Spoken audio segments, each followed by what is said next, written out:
spicy unit. Rocky! Rinse and repeat. Okay. That's scary. Woo! You want a gift card? Really? Marge cried and wow. I want that chop. Torch the king come real. It smells ferocious. What? It won't fit. Closer is better. Looks to be a piece of rope. Hold the phone. Marge the machinist. Ambiance. Happy birthday. Willie's out again. He looks so tough. So it's a little loose. We had issues. We're just gonna send it. Where the tang goes. Ricer Math says, oh no. Whoa! Wow. Beefy chunks. Oh my gosh. Big old chunk. Booger picking. What in the world? Look at this front seal. That's not good. Oh my god. I'm a little bit dirty. In terrible shape. This guy. This feels so manly. Crazy setup in this. Oh, no. Golly, Hemi. That's a Hemi. So cool looking. Y'all, that thing's tight. Elvis is working on today. Wow! We built a Hemi. It's kind of awkward. He can't see it for the bangs.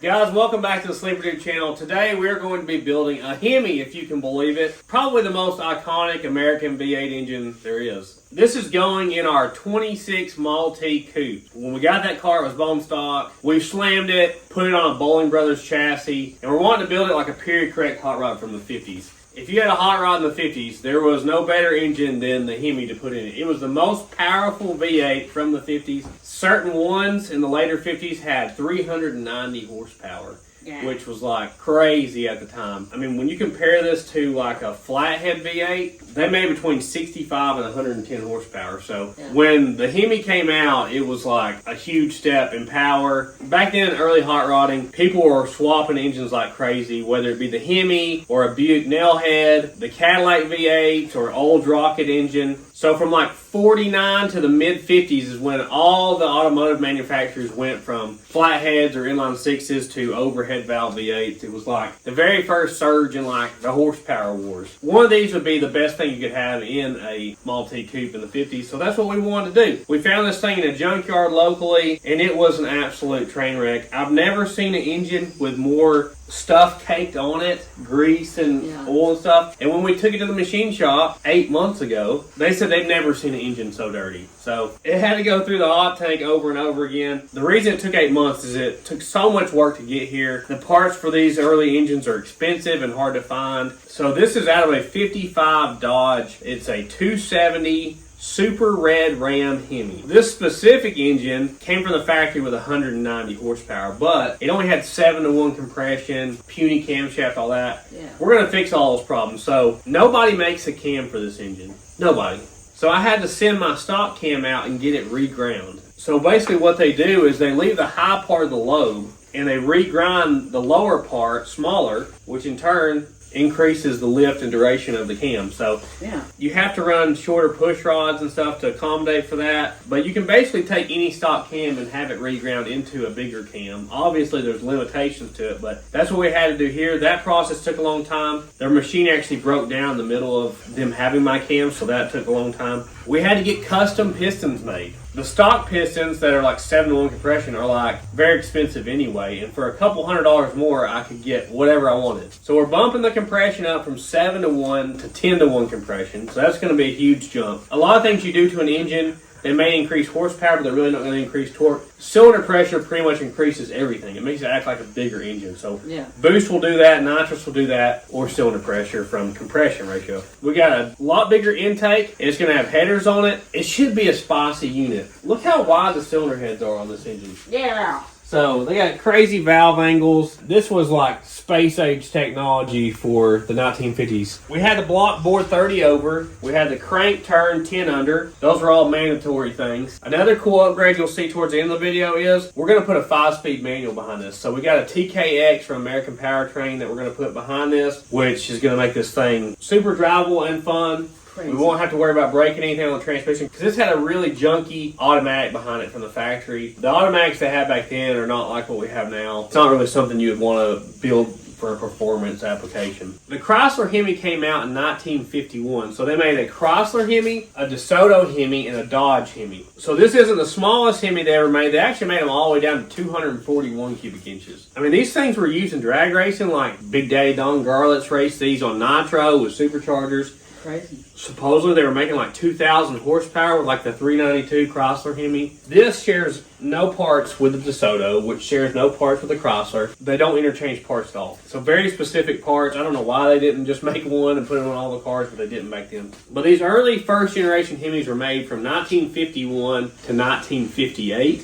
One thing I didn't really realize, this was the very first Dodge V8 ever. Oh. I wanted to mention a couple companies. They are not sponsors at all for this, but I just want to make it easier on you guys if you're looking for Hemi parts. They were great people to deal with. If you need to get the Camry ground, Racer Brown in Baltimore, Maryland is where I got the Camry ground. Super nice guy to talk to. It was so neat to talk to him, just like an old school guy that's been doing it forever. If you want parts for the engine, a lot of the stuff came from Hot Heads in North Carolina. They were really nice people to talk to as well, very helpful. That's the best source for a lot of these parts. We did get some stuff from Summit Racing though. We'll show you later. Let's go ahead and knock the cam bearings out of this thing and freeze plugs. We want to make sure it's super clean. It may actually look nice when we get done, guys. Thanks for coming back. Guys, working out in the shop all day building engines like this, it takes energy. And one thing that helps me with my energy is drinking AG1 Next Gen. Now, I'm not the best at eating my veggies, I'll just be honest. So it's really nice to have something like AG1 to help fill in the nutrient gaps in my diet. AG1 is a daily health drink that combines your multivitamin, pre and probiotics, superfoods, and antioxidants into one simple and delicious scoop. It's clinically shown to support gut health, and it has over 75 vitamins and minerals. All it takes is one scoop in the morning in 8 ounces of cold water. You shake it up, that's all there is to it. For less than $3 a day, you're getting over $7 in daily nutritional support. It's flexible and risk-free. You can adjust, update, or cancel, and there's a 90-day money-back guarantee.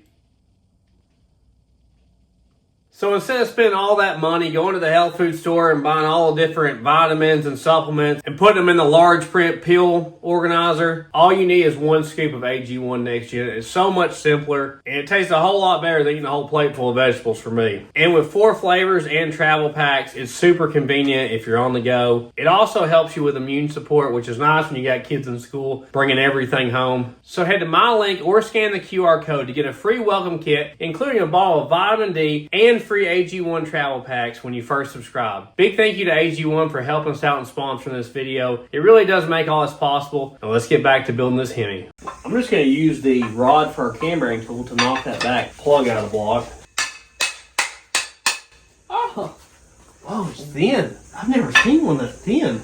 Yeah. Did the ring? Oh, the first thing. Oh, the God. ring stayed in the block. So the lip around that stayed in the block. So there's our first project. Yay! Wow. Well, you can get to it from here. The machine shop was going to put the cam bearings in, and they were on back order. And I picked it up before you got the cam bearings put in there. Maybe the back cam bearing will knock the remnants of that out of there. What do you think? Yeah, maybe. It's a really small cam bearing in the back. How did you see it? Is that hitting? Struggling. I'm not sure if that's working or not, is it? Maybe hitting the block. I'm afraid that metal lip was hitting the block there, and the last thing I want to do is hurt our block. Oh, yeah. Is it moving? Yeah. I think it's hitting the block now. Really? With the bigger ring. That cam bearing's so small, I don't even have to tighten the thing up to grab it. It's like a press fit in there. So how are we going to get that out of there? First two things we had trouble here already. The hole in the block is not bigger than this. Push it out this far, but it can't push it out any farther because this. I think I can swap this out though. We can get it on through there. I didn't know what that was for till just now. So we want to knock all this stuff out before we wash it because there's for sure stuff in these passages, oil passages and water passages. Yeah, that's kind of... There you go. Yeah, very, very small It smells. cam bearing. It's got that old engine smell, doesn't it? Yeah. Make sure those holes are lined up with the oil passages. That's the most important part. So these cam bearings get bigger as they go forward, which is really nice when it comes down to installing the cam. But I got to change out these pretty much every time. Rocky! He's trying to say where I'm at. We're in the air. No, Murph. Every time I sit down, this dog wants to like. Yeah, this is like the 50th time this morning he's done this. Where, please. We got our bigger collar on here. Another big advantage to these engines versus, like, say, a flathead, is a flathead only has 3 main bearings, so it's missing these 2. So there's no support on the crank except for here and here. Way stronger setup. So we got a 7/8 wrench in there to tighten that in. So there's a plastic cone here that keeps it centered in the block. Yeah, left hand on this. Murph, move. Murph. Walk. Oh, Left hand on this. Stabilize it. You can see that bearing coming out of there. Murphy is the worst assistant ever. He's in the way. Keep going. You're almost there. Right there. Okay. You can see it knocked it out there. We just loosen this, and we should be able to slide that cam bearing off the tool like that. There's our old cam bearings. I just try to keep everything in order until we put the new ones in. Rinse and repeat. There you go. I saw this was chewed up really bad. So I don't know what did that. Something chewed up the cam bearing badly. We had trouble out of our last Dodge cam bearing thing. Remember? We had to pull out the stock bearings and put aftermarket ones in to get the cam to fit. It was the weirdest thing. Yeah. And that 5.9 Magnum had terrible. It had bad cam bearings too, yeah. You can hit it harder. Oh, okay. Shouldn't have said that. That's all there is to it. What junk fell out? That's why we're going to clean it, yeah. That stuff in the water passages. What's he doing? I've never seen a dog that just won't quit bothering people. She about to tear into him in a minute. Yeah. There we go. Really only that one looked really bad. Now these are not cheap engines to build. It took all the envelope to buy the parts for this one. So any of the prices you could think of that are like normal prices for like bearings or pistons or anything, this thing's like double that much on everything because they're just such rare engines. I think they only made this specific engine, the 270, for like 3 years. It's not a lot of parts availability out there. This is something I usually avoid, is freeze plugs. Usually if they're not rusted out, I don't replace them. But honestly, this one, especially over here, looks like it's about to rust out. We'll start there. If you see on the floor, we keep getting more and more rust. And this is after it's been cleaned and stuff. Hot tank. I'm going to try to knock the freeze plugs out of it. I'll try to kind of rotate it.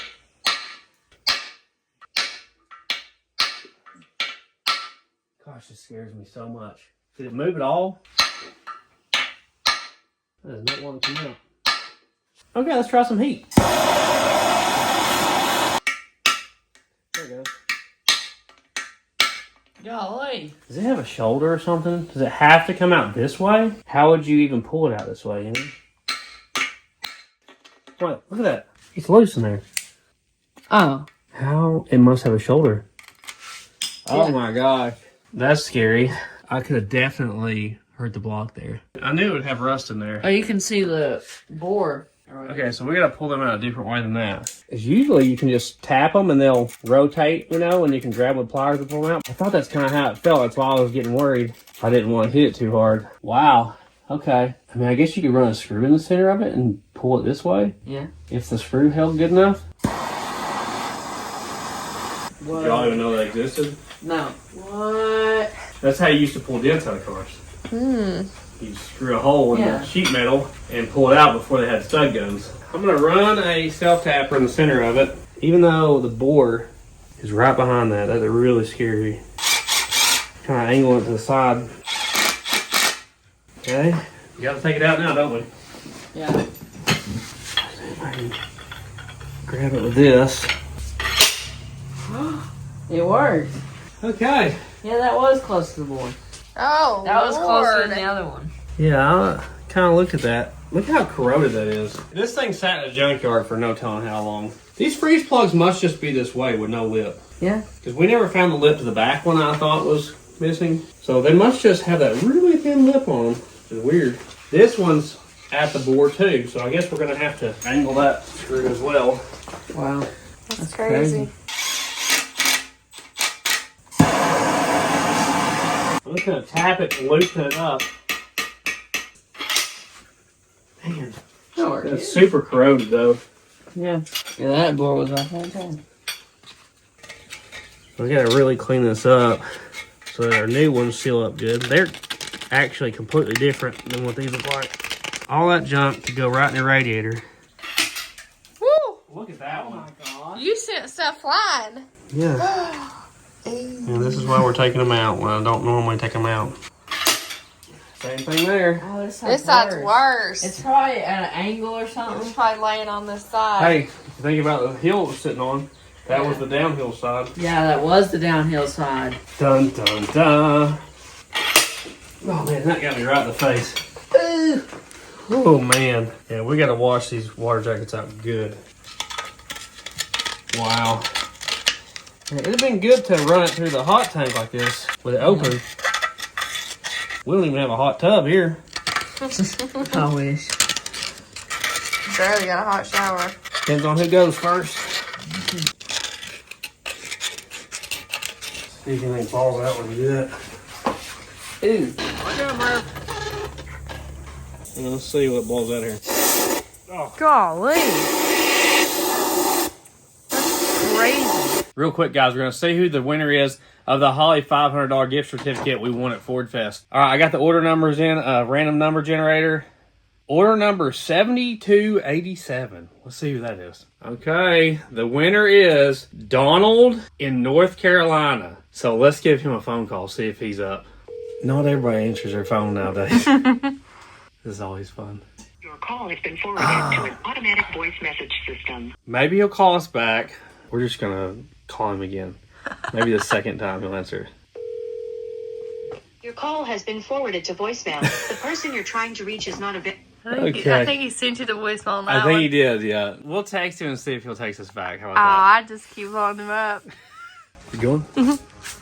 Hey, is this Donald? This is him. What are you doing, man? Wow, I can't believe I'm talking to a celebrity. Oh, I don't know if I'm a celebrity, man. You won a gift card, a Holly gift card, $500. Really? Yes, sir. Wow. I can't believe it.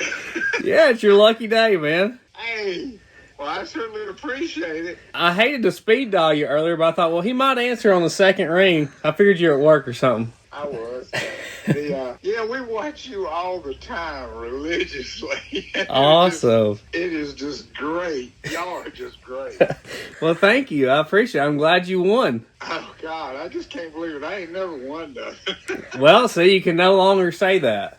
Oh, We're going to put some extra stuff in there for you, too, if you just let me know your shirt size. I just got one from you. I got the Sand military shirt from you. Okay. Well, just let me know which one you want, and if we have it in your size, I'll send it to you. Oh, okay. Yeah, we'll throw some stickers and stuff in there, too. Wow, you're my hero.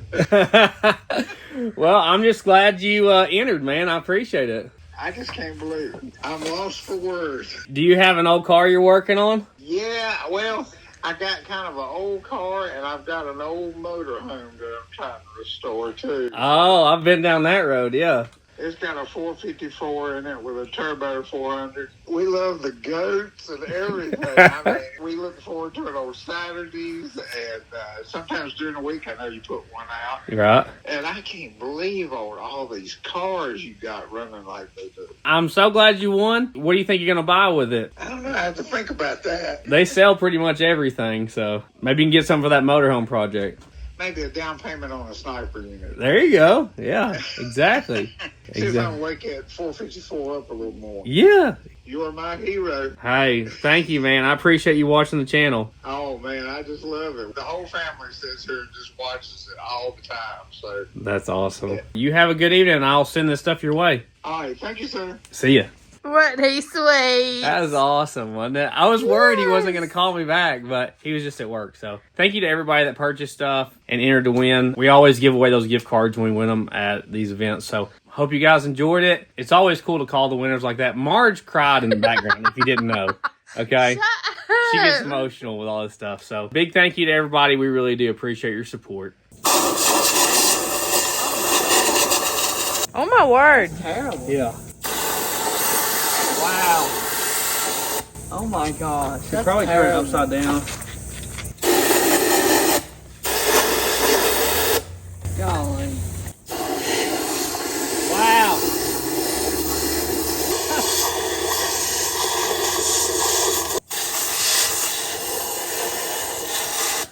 That is ridiculous. That would have stopped our radiator up in no time. Yeah.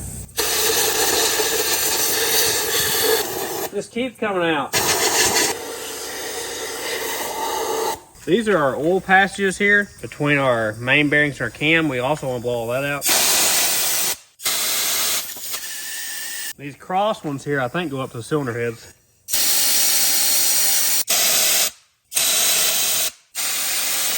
We just gotta make sure they're all clear.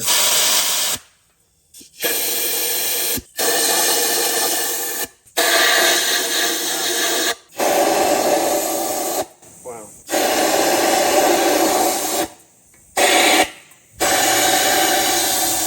That hit me everywhere. I just had this fly out. This is where the oil filter goes, and this popped out of block. I don't know how I found that. That's a check ball and a valve. I guess it goes down in there. Yeah, it has to. So it has a check ball and an O-ring. I'm glad I actually found it.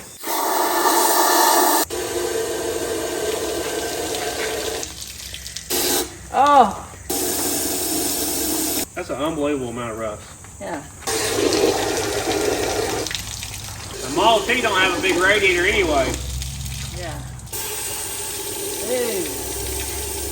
There's oil drain bags at the corners that aren't water passages. Another thing we need to do is clean out the threads. If you have any rust or debris in there, it's going to mess up your torque reading when you go to fold the heads on.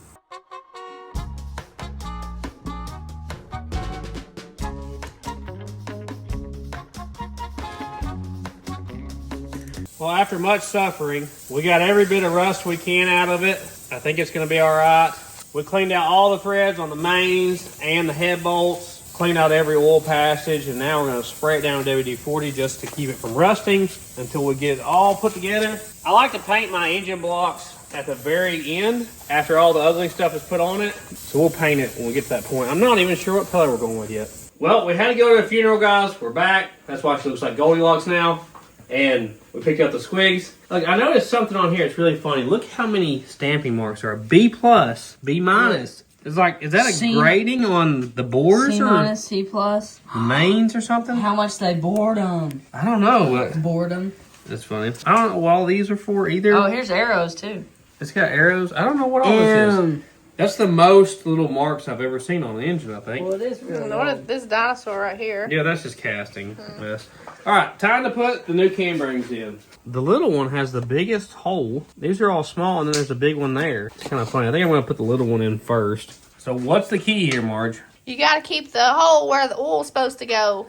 Yes. You got to make sure that that hole is going to line up with that one when it's all said and done. And there's like a tapered edge to this to get it started as well. So we're going to line that up right there. And we, oopsie. I think you turned it. Whoops. Right. There. A little bit more. There, right? Yeah. Oh, sure. How far do you go? That is the question. Yeah, we need to go farther for sure. All right, let's stop there and give it a look-see. Oh, yeah, we're good, right?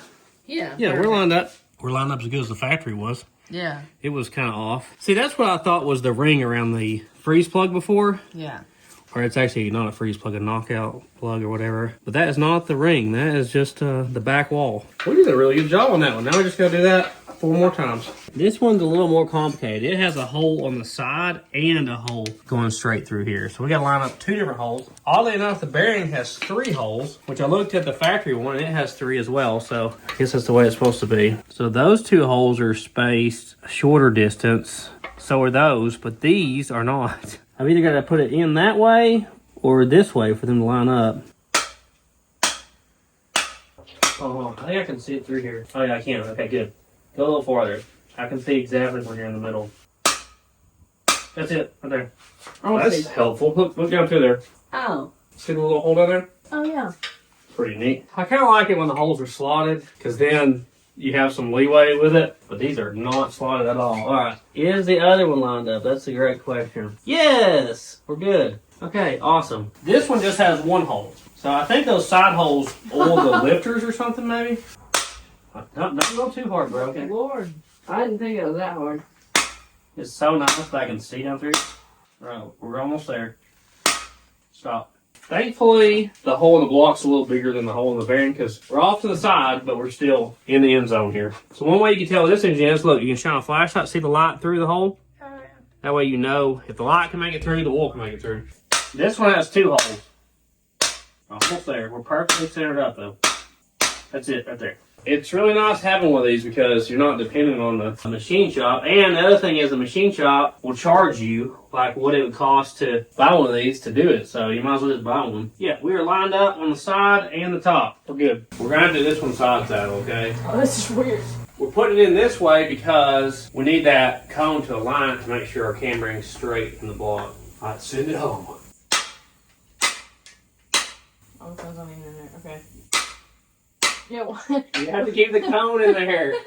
Okay, I totally just missed. Okay, hold up. Why is the cone not staying? Oh, you just hold it up against Here, I'll do I it. thought that it was. If you I hit thought my that it hand, was though. straight. I'm not gonna hit your hand. I'm definitely not gonna hit your hand. I'm so working I'm right gonna hit now. my own hand before I hit yours. That's gotta be close. Right there. Perfect. Okay, cam bearings are in. Whoa! Hopefully the cam fits. It came out of here, so Oh, God. might as well fit, right? We hope so. He's not staying with her. You're so fast. Come on, Murph. You can do it. This is one of the coolest things. So this is our stock cam reground, but you would not know it because I think he said phosphate coats it. Well, you can tell it's lower down. Looks like he polishes the journals, and it looks like a brand new cam. But it's not. It's our old cam. You just pick out your cam profile. Let me show you my hand-drawn cam card. It even came with assembly lube. 210 duration at 50 thousandths, 430 lift now, and 109 lobe separation angle. It even tells what the recommended spring pressures are and everything. I just think that's so cool. It's significantly bigger than stock on this. But how cool is that? He stamps it Racer Brown specs there, 109 LSA. I just think that's so cool. That's very cool. I told him that I wanted that chop. So that was the main goal, was the chop. We put a bigger cam profile in it because it's higher compression, bigger intake, headers, all that. It might be a little bit of a rowdy cam if it was like otherwise stock. It should go well with all our other performance goodies. A really good basis for how much peak power a cam will make is the intake duration at 50 thousandths. So like I said, this is 210. He said stock on these is only 169. Wow. So that's a huge jump in duration at 50 thousandths. That's 41 degrees longer the valve is open. Yeah. From 50 thousandths to 50 thousandths. So it's a big jump in the cam. They did not have big cams from the factory, so it should respond really well to this. Murphy's Garden Squeeze. I'm going to re-blow these out just to make sure we don't have any metal shavings or anything from installing that. I'm going to put a little bit of extra assembly lube on the actual cam bearings themselves, and we're going to use the lubrication that he sent for the lobes. It was like $227 to have it reground. So we got to clean our cam retainer plate here.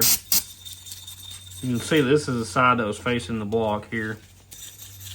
I was trying to remember how the cam goes in and out, and then I went back and watched our old video, and I realized that I never took the cam out of this engine. The machine shop did. Looks like the machine shop had some trouble getting the keyway out, but luckily the other day we bought this Harbor Freight keyway. The Dodge brothers would roll over in their grave probably knowing I'm using this Harbor Freight keyway in this thing. So the way this works is it has this retainer plate here, and then this guy, as you can see, fits there and goes on there. So this is pressed on. So we've got to hammer this onto the cam carefully. Probably need to heat this guy up a bunch. Maybe we can just squeeze this guy into place. Okay, right there. When it's time, you're going to sit that over that and drive this on there. Me? Yes. Okay. I'll definitely trust me. We're going to heat this up to make it bigger so that it goes on easier so that we don't hurt anything. That's the plan. Torch the kingdom come, Ralph. You guys ready? Hopefully this isn't... Oh. Okay, go. Oh. Here you go. Hold on. Go. Okay. I think that's it. Yeah, it feels like it's correctly retained. There we go. Good job, Wall. What's this guy Did doing? you see that? I was trying to step over and he grabbed my leg to hold me. He loves you. That's our fuel pump eccentric. So rotates off center to pump the fuel pump. Well, Exactly. I'm going to dry fit the cam first to make sure it actually fits because, you know, we've done this before where it didn't fit and then we had to unlube the cam. And I don't really have a great way to hold it. Sure, if you did these all the time, you have to make like a special tool. Oh, this end of the cam is hot. This is why you put the cam in first because you can get your hands in here with no crank and get it in there easily. Well, so far it's better than the 440. Yeah. Oh, butter. Absolute butter. Yeah, we're perfect. Okay, let's take it right back out and lubricate it up. woo. Alright, we got our cam lubricant. I don't know what kind of lubricant this is. It looks like it's like dark brown, but that's what he recommends. Ooh, that's thick, isn't it? Yeah, I'm gonna have to spread evenly. Yeah. He claims he doesn't have any trouble wiping out a cam on break-in as long as you follow his procedure. He said like 3,000 RPM for 30 minutes. That's a long time. He said if it gets hot and you have to shut it off, just remember how far in you were and do it again. Not a ton of lubricant in there, is there? Not much extra. Oh, it's that time. It is. I wonder what that is. Mm-hmm. I've never seen cam lube that color. Usually it's like red or something. Shoot, it smells funny. You smell it? Probably hippopotamus poo. I'll follow your logic on that. Looks like soy sauce in Oh that my package. gosh. It does. That smells bad. Is that vinegar? I smell vinegar. I've never smelled nothing like that. Let me Is that smell. I wonder if barbecue? it's just like really high zinc or something. It smells ferocious. What in the world? He probably had to smuggle that in. Yeah. We're going in for good. I basically can't build an engine without putting a bigger cam in it. It really does have a weird smell. Oh, it doesn't get any better. Like, That went in so nice right there. That's a good feeling, isn't it? It is. We're gonna clean out the threads just so our Loctite actually holds the bolt in. It's not going into oil, you know.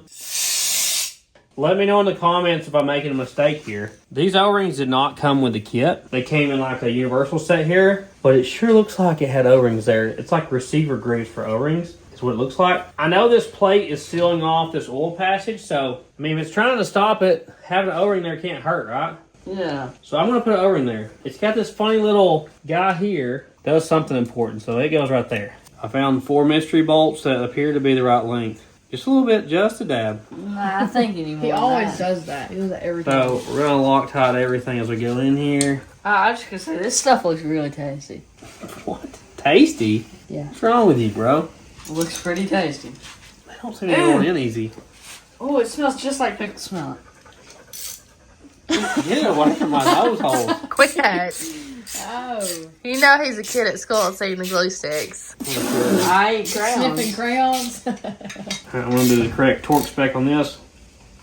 Something like that right there. Snaps it off. Now, I do worry about torque specs on like head bolts and main caps and stuff. Most of this stuff I don't. I kind of forgot about our freeze plugs, honestly. Probably should have done it already. Yeah. Wiping these out with brake cleaner, air spray, actually. Oh, look at those. Wow. That's the new freeze plug. What?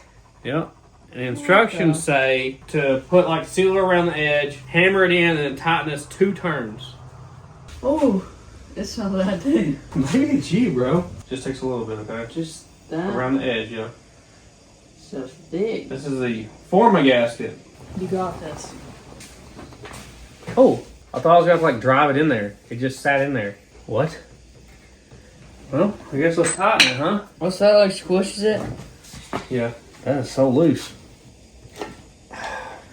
That one's hard to get a hold of because it's like rounded edges. That's half. It's slipping. That's 1. That's 2. That's wild. As it squeezes in, it does that. Like this, and then it. Yeah, as it flattens out, it spreads out, it seems like. So, Did you leave that thing on there? yeah, it has to have it. That's what locks it in. They make rubber ones. Like what I use to cap the headers off, that's a Oh. rubber one. That got me home one time. It's so hard to hold them still. I don't know what she's thinking about out there. Oh, slipped. Oh, it slipped. Half. Quarter. 1. What math is this? Quarter. 1. That holds it better than the actual wrench does. I just don't want to pop out, even though this would probably be a really easy car to fix this on, because pretty much the whole engine's exposed. There's no fender wells. Yeah. Now that we're 2 in, we think we probably should have put it around the block too. Hopefully those other ones don't leak on us. Wipe its mouth here. Hopefully it's its mouth. We just found a star on the block right there. How cool is that? Crazy. I wonder what that means. We got them all in there. Hopefully they won't fall out. They feel weird. I'm not super fan of those. If you look out the window, it's really late. We'll see you guys tomorrow. Morning. So we're going to clean everything that has to do with the main bearings and crank here. Hopefully our bearing clearances are good. We got plastic gauge from the parts store to do that. But they're going to clean the crank and the main caps. One big thing when you have a crank turn, it's creating a bunch of metal shavings. And not every machine shop cleans out these oil passages, and they go between the mains and the rods. So you could have stacked up metal shavings in those passages. So we got to make sure we spray and blow through them too, guys. Yeah. Golly.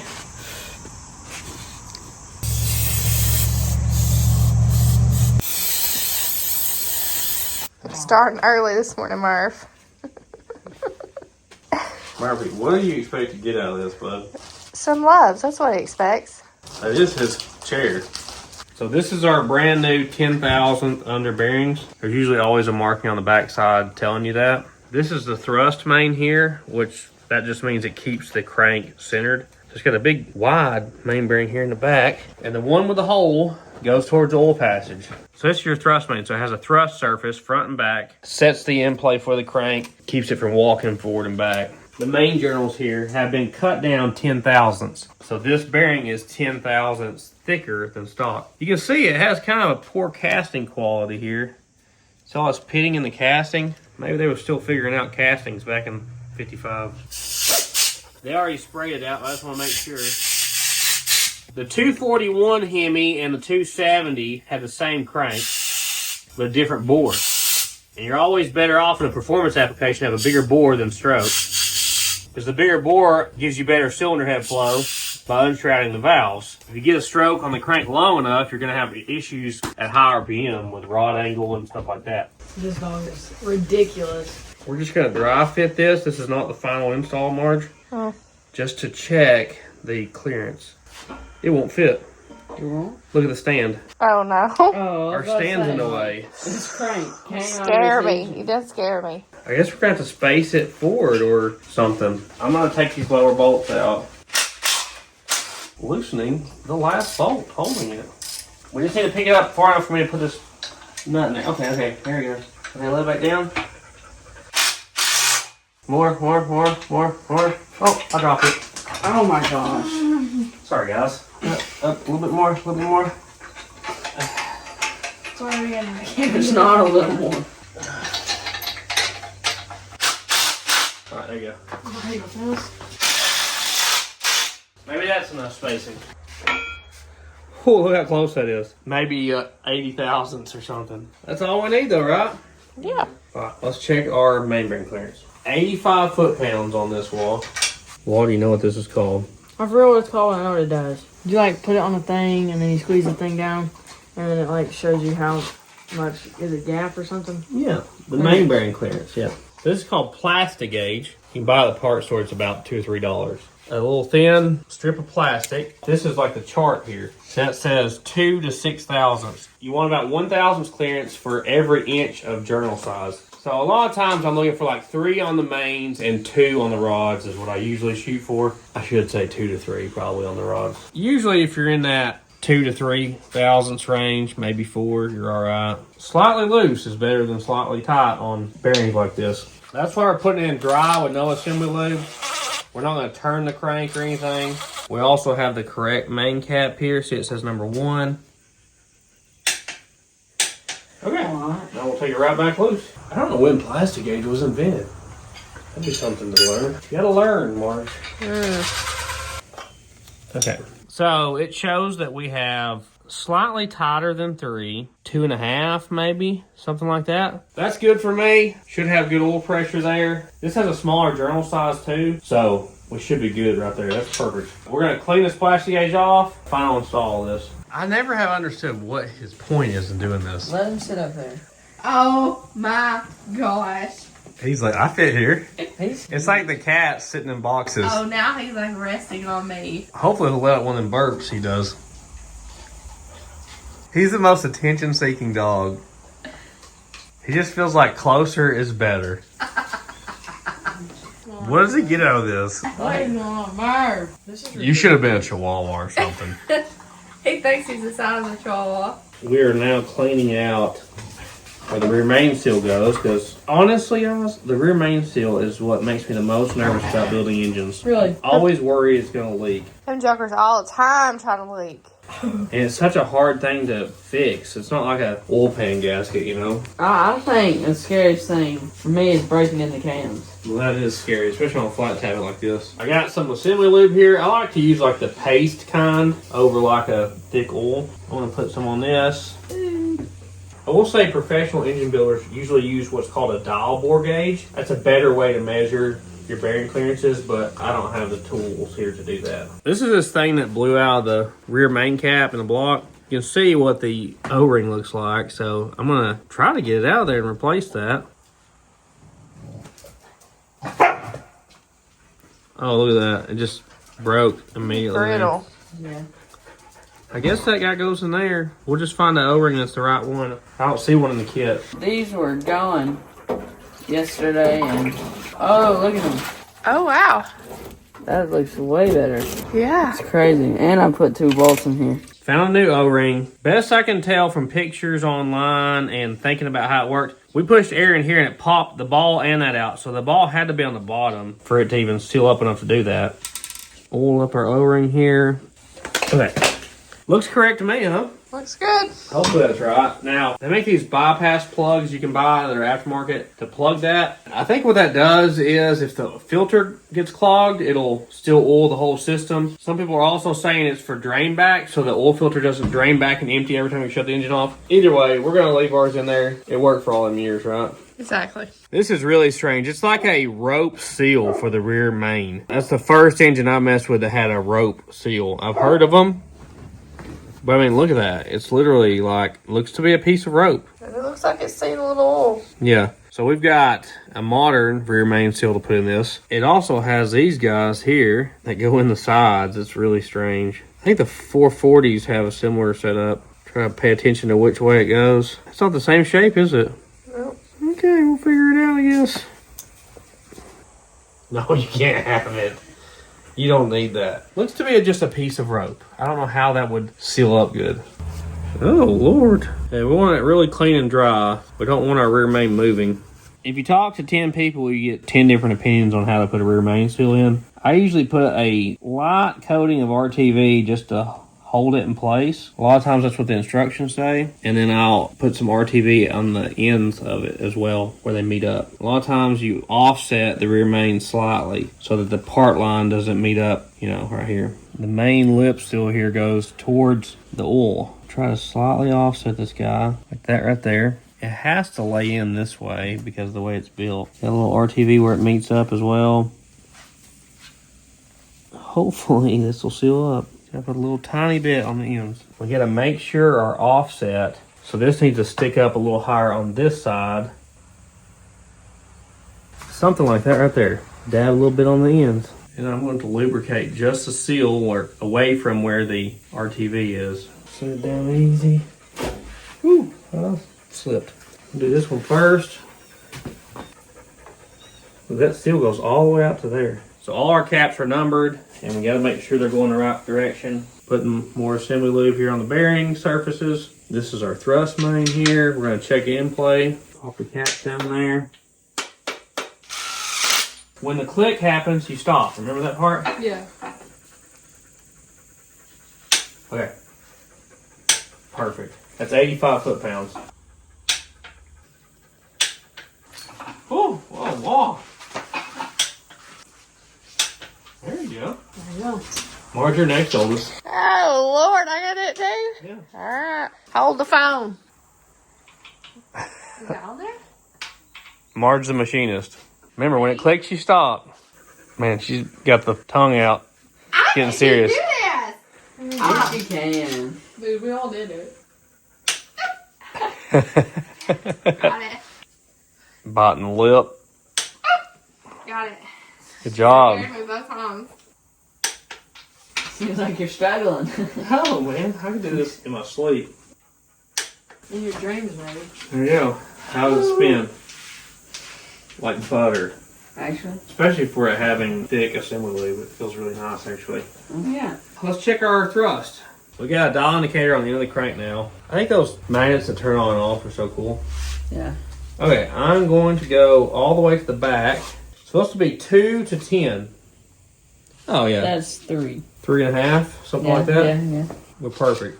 Good deal. Awesome. I didn't want to have to take it back apart. That's all there is to checking that. So on to our custom pistons here. I think they're so cool because I've never had anything like this. So we're going to have forged pistons. If you see they have a dome on them. Unfortunately, I do not have the stock piston here. I guess the machine shop threw them away when they took them off the rods. But this dome is going to give us 10-to-1 compression. We told them everything about it, how much lift the cam was, the valve sizes. We have the correct valve pockets for our cam. We should be all good to go. And we're putting this on stock rods. Now, what's really cool about these Hemis is they had floating piston pins from the factory. So from the factory, this floats on there, which is really nice. Like, that's how pretty much all race engines are. If you don't have that, you have to heat this end up with a torch and press this on there, which is a pain. So we did have to have some modifications done though. We had to send these to the machine shop and have this honed out to this size because I can't remember, but it was like a few thousandths bigger because they don't produce a modern pin that's the same diameter as this. Anyway, we're going to assemble all of our pistons on our rods. So if you look, there's a bigger bevel on this side of the rod than there is this side.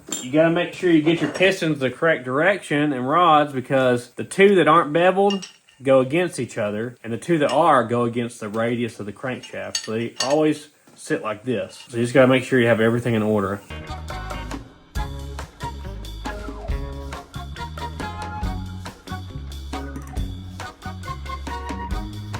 This thing is so heavy.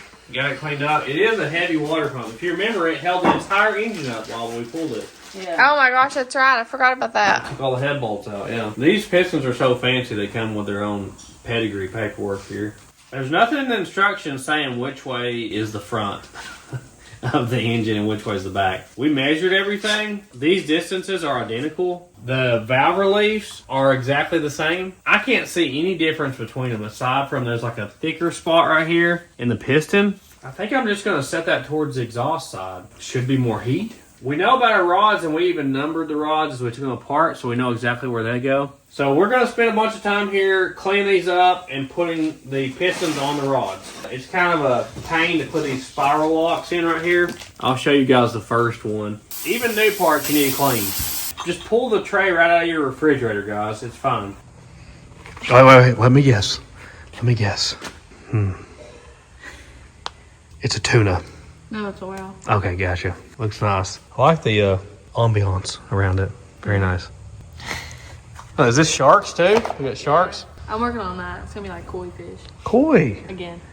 This is something I really didn't want to do. Machine shop said that they couldn't find one of my rod bolts, so they threw a random one in here. I was under the impression you couldn't buy new rod bolts, but then Hotheads had this, so I guess it's for a 340 or 360. I guess they'll fit right in there. This really should have been done at the machine shop or before because they claim you're supposed to have to resize the rod here. And how that works is they take the cap, grind it a few thousandths, bolt it back on, and then re-hone these out. But just being honest, I've done this before on engines that I was actually drag racing and stuff and never had any trouble. So I think because this is mismatched, I would rather have a full set of nice ARP ones in it than some randos. And especially, I mean, these are from 1955, so I think I'd be better off to have these in there than just random junk.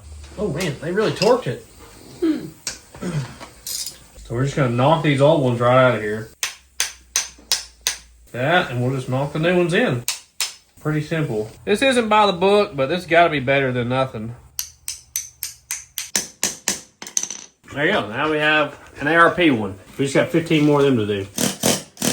That's the move right there. I saw it go down. The new one has a tiny bit of shoulder right here from there up only to press fit it. It's 6/1000ths bigger right there. The rest of it's exactly the same. This is something a lot of people can't stand. It's a spiral lock. So you gotta put 2 of these in on every side. So it's 4 per piston. So you kind of open them up like this. So you start one in and you just spiral them in. It's just a pain and it's hard on your fingers. So once you get it going, it's not too bad. It's just getting it started.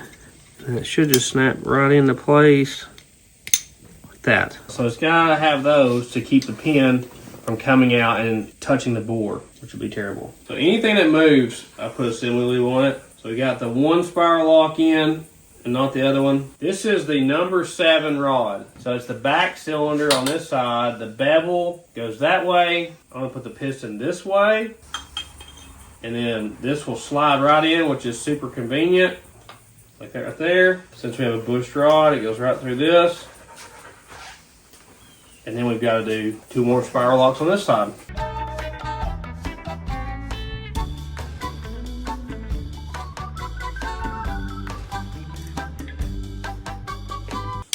Yo, I'm struggling to get the stupid thing open. A little assembly look in here. So a lot of parts off of like a LA small block will work on these. I think you can run the timing set, oil pump, and these bolts. I don't know what else, but I think all of it needs slight modification, but it can all be used. Oh, and lifters. Wait, so is there like a ring it goes on? Yeah, there's a ring in there. Yeah, I'm getting it. Once you get it started, it's easy. It's just getting it started. Yeah, but getting it started is like a nightmare.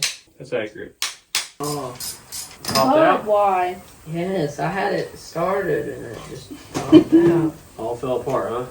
Makes me so mad. Why couldn't they just make it like a car pin? I have to say here, shout out to Danny in Indiana. He actually sent me 2 rod bolts to replace the one that was missing. Afterwards, realized that you can put these bolts in it. So I appreciate you sending those though. I am on my second ring on the first piston, and it took me 30 minutes. I'm on my 3rd ring on the first piston. When you? I went ahead and did all the rod bolts, so I have all that done. And I can't do this. I guess we're all going to be putting pistons on rods now. Are y'all getting the hang of it yet? Yeah. Getting any easier? Yeah. What's the key? Spiral on. Stretching it. Yeah, you gotta like stretch this spiral lock out a little bit. What's wrong with You get a lot faster at it as you go. I don't think y'all have ever done these before. No. that? No, you always have. I don't you want always to. have. I don't know why a normal like C-clip wouldn't work. It'd be a lot easier, wouldn't it? Oh, I can make it work. Just get some washers. We got about half of them done now.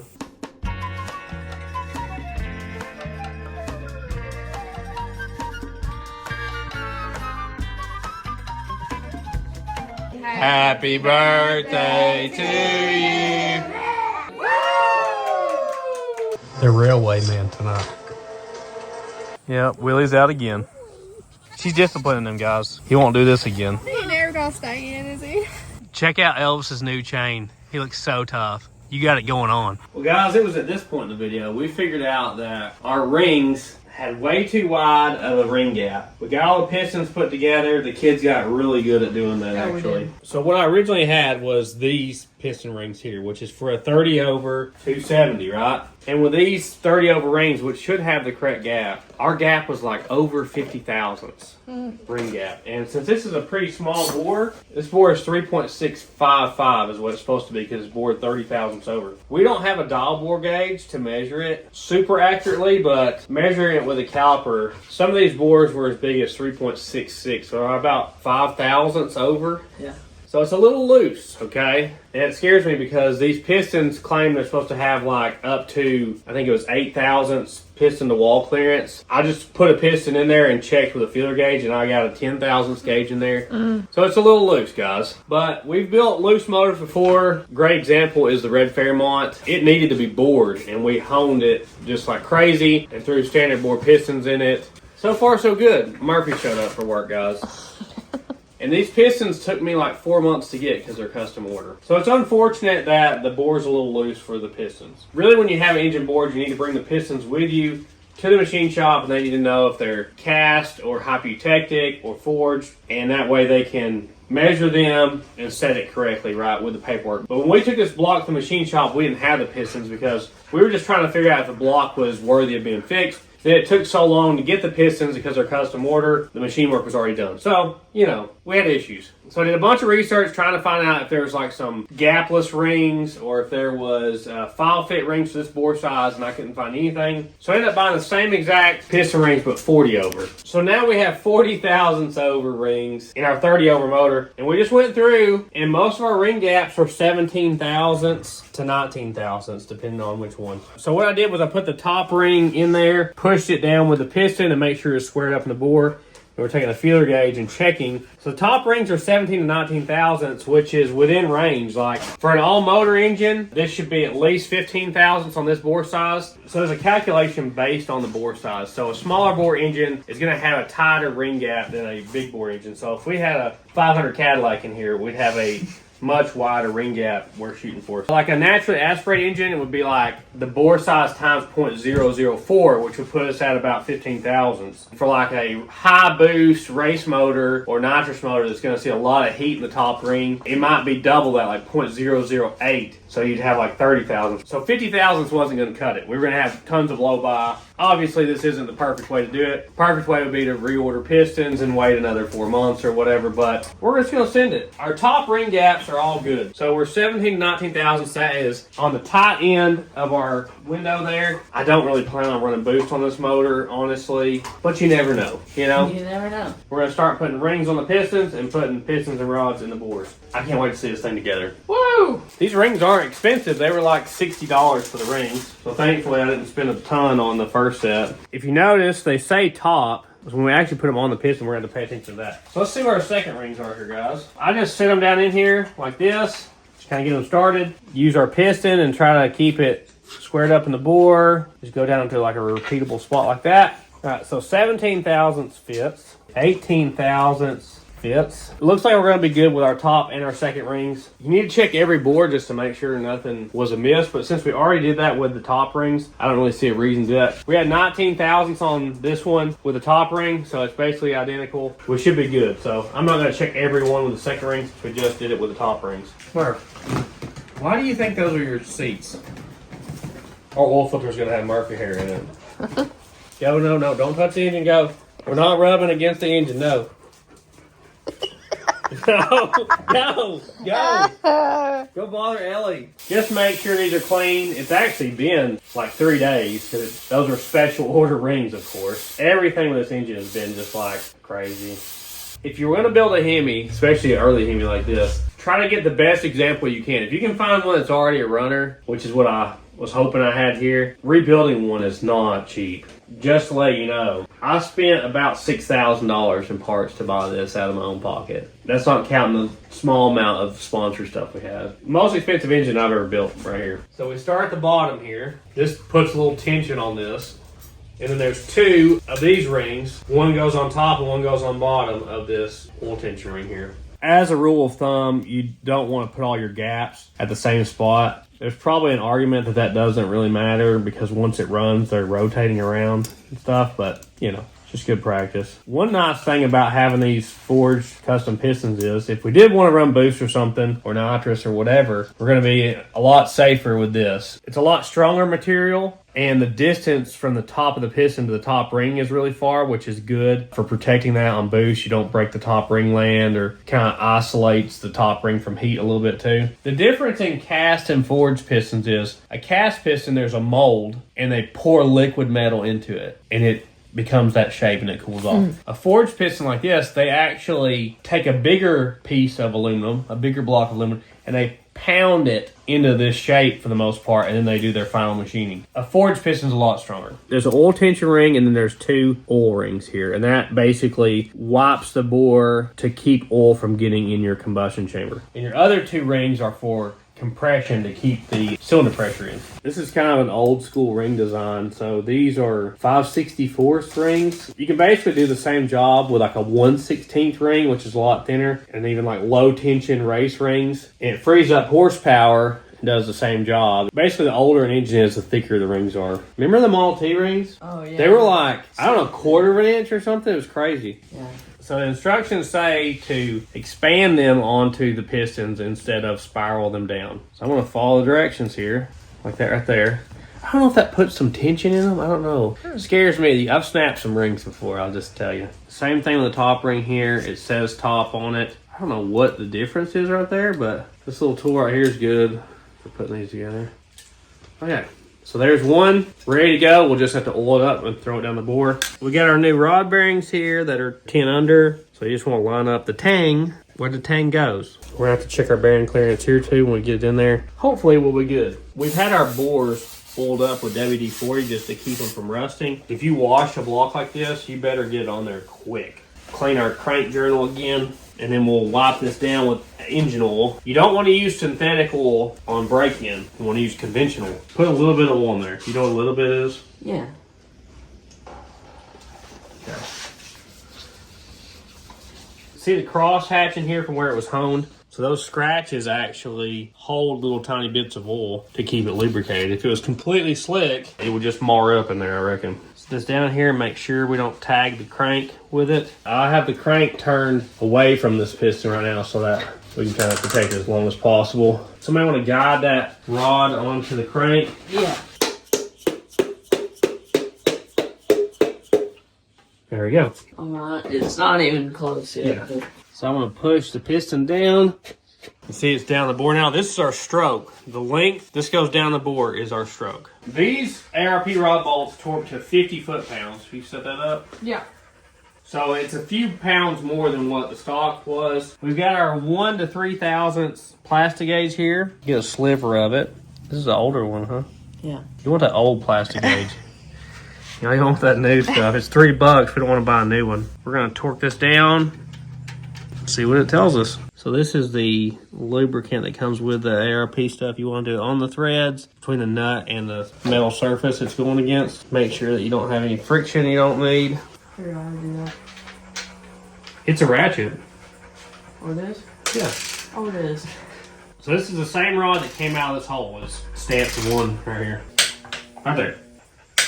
Okay, break it back loose. So you don't want to rotate the crank or anything while you're doing this. You can throw off your measurement. We've got a worm. Now this is slightly under 2 inches, so 2 thousandths-ish should be good. Right at 2 thousandths it looks like right there. That should be perfect. So that makes me feel good enough to final assemble all these rods. We're gonna put some assembly lube on this now. Make sure we have it turned the right way. Put her down, Ralph. Every time I put a new thing in the motor, we want to turn it over to make sure it feels smooth. I've had engines before where you go to put them together and something binds up. You want to stop right there. So feels good. We'll just check it every time we put a new one in. We got 7 more to go.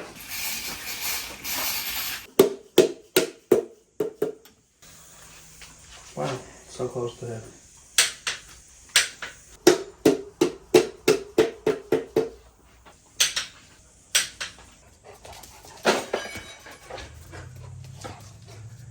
Well, unfortunately, the number 7 cylinder, I put on the piston backwards. So I went through and checked every other one. They're all good except for this one. So we've got to swap this around. I honestly don't know that it would matter because the valve reliefs look identical, but I would never feel the same. You know, I wouldn't be able to sleep at night on that one. I don't know how I did that. Let's do like this right here. Thankfully, it's on a press fit pin.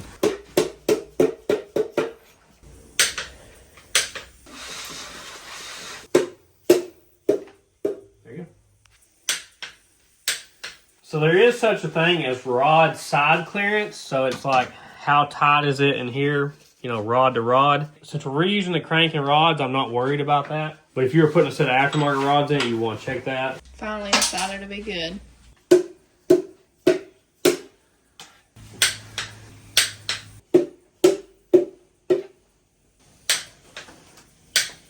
Oh gosh, Murphy hair.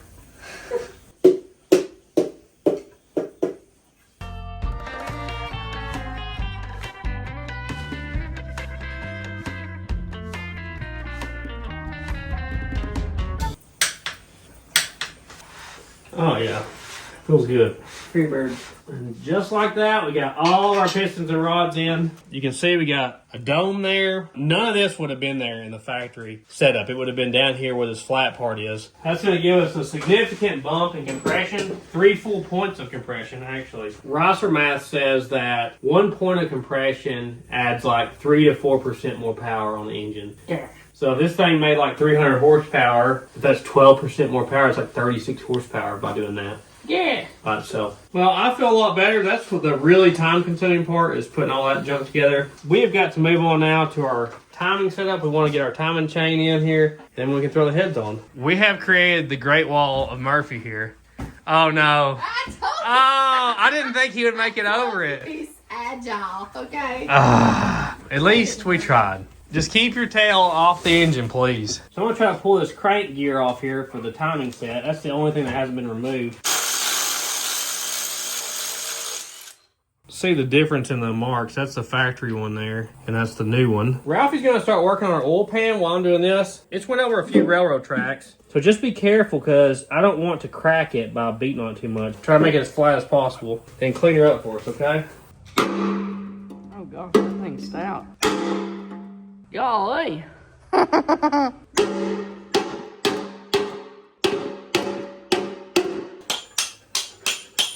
The new one went on a little bit easier than the old one. So I sprayed this down. I got it just about as clean as those pans at the buffets. I'm gonna try to line this marks up, right, Wall? Right. Is that it? Does that look lined up to y'all? Yeah. This is such a strange setup. Like, it's so loose on the cam until this nut gets on there. It's a really strange setup. So this is for our fuel pump here. When I had the cam reground, he asked me if he was going to do the modifications to the nose of the cam. I was like, no. I think you can cut this off and then run a shallower timing cover and then run a small block Chevy water pump. But I want it to look as authentic as possible, so I'm just going to run the factory one. I chose to not get the nose job on this one. All right, you want to put us a dab of Loctite on that, Wall?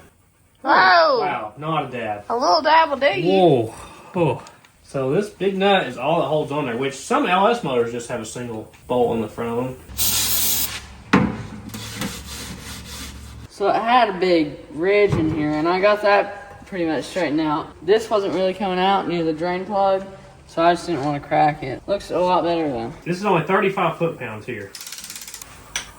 Okay, we're going to put some lubricant here on the timing chain and make sure everything's rolling free. This is the first time we've spun it with the cam going. Is that good, Ralph? Yeah. Everything feels good to me. I think that's all right, Wall. So right there is top dead center number 1. Almost hit my toe. As much as I'd like to put the heads on it, I think I'm going to go ahead and put the oil pump on.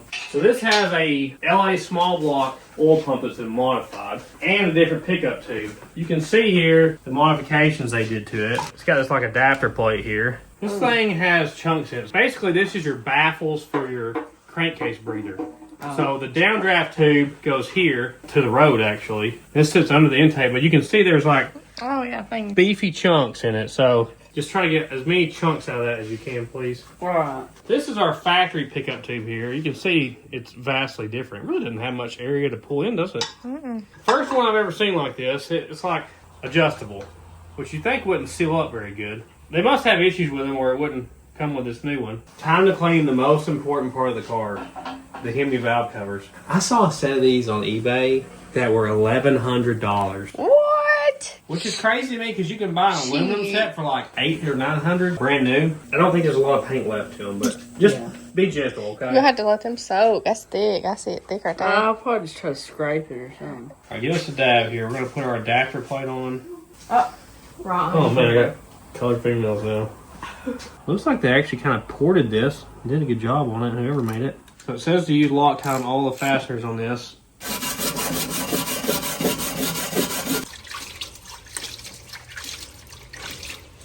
That might actually turn out good. I don't know if that's paint up. I've got this almost all the way tightened up. It should be tight when I rotate it around that way. It looks like it's going to be kind of a press fit into the main cap here. It said that there may be modifications that need to be done. They weren't all machined to exacting tolerances. Looks like ours is that way. See the gap between the adapter? There's still a gap there, and I've hammered his far as I feel comfortable hammering it. So we're gonna have to shave like an 1/8 inch or something off that collar, it looks like, unfortunately. And the collar stayed in there. Look down there, it's only machined just a little bit, and then it goes to a tighter tolerance. That's what we're hitting, so we're gonna have to cut this off. I was just gonna hacksaw this thing off, but Ralphie made a good point that we could probably use the lathe to do this. So even though it's got 2 flat spots, if we get it just right, we should be able to get it chucked up in here. Since we're just cutting the length off of it, we ought to be able to do it with this. All right. Why did we even go to the machine shop when we had this here? I don't know. We could have like bored it ourselves here on the old smithy. Yeah. Oh, that incredibly out of round. That's the wiggling pin on the wobbling shaft right there.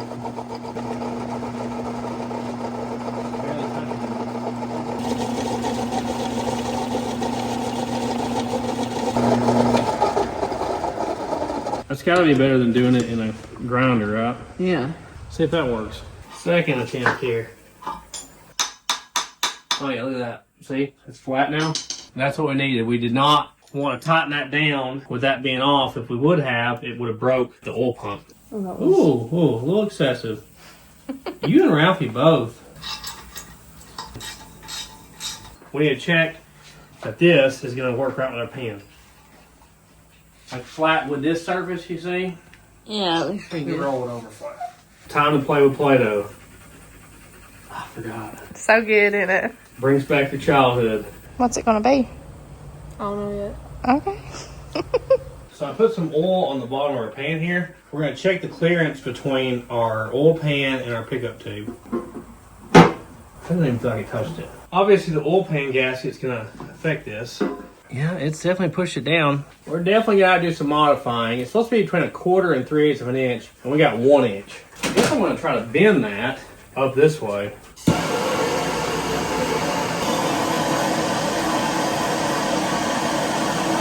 Okay. It moved a bunch. Yeah, I think that's good. It may have been too much, honestly. We'll see. To make it more accurate, I put the oil pan gasket on there. We're pushing on it. Well, maybe it up there. Yeah, we're like right there, 1/4 to 3/8. Okay, we'll go with that. I'm second guessing myself here. I'm worried that that's not tight enough in there, so I'm going to tack weld the pickup tube to the pump. It's pretty common practice that some engine builders do, and it just make me sleep better at night. That's going to get the contaminants off of it and kind of preheat it.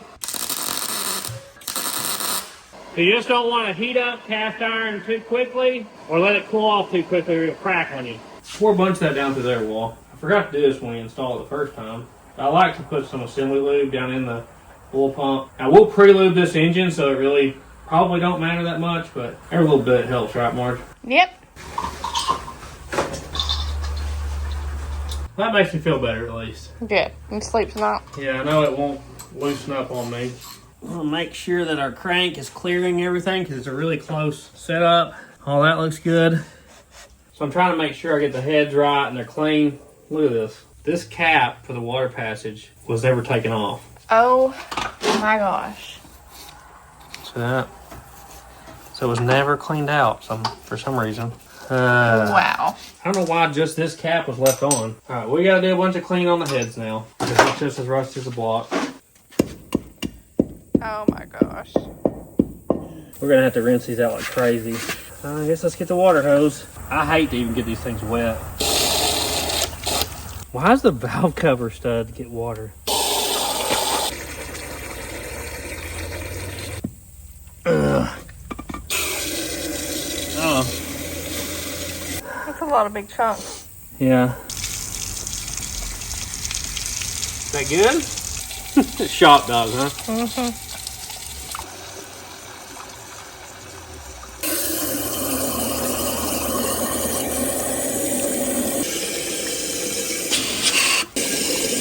That's a big old chunk. What in the world, man? I've got a hold of something there. I think there's a metal wire in it. It's like metal, right? What the heck is that? I wonder if somebody shoved that wire in there trying to clean it out or something. It's going up, like this direction. Sorry, guys. Marge done found the needle-nose pliers. She really wants to know what this is. This is my specialty, stuff like this. Also known as booger picking. I don't think it's coming out. It's definitely metal. I don't think it's coming out. You can see it really good there, though. See that guy? What in the world? That's definitely somebody shoved a wire up in there, right? See, it looks like 2 of them. Yeah, there is 2, I think. It ain't coming out, though. Oh! It's like a coat hanger, isn't it? Looks like. Marge putting them toes to use. Oh, that hurt.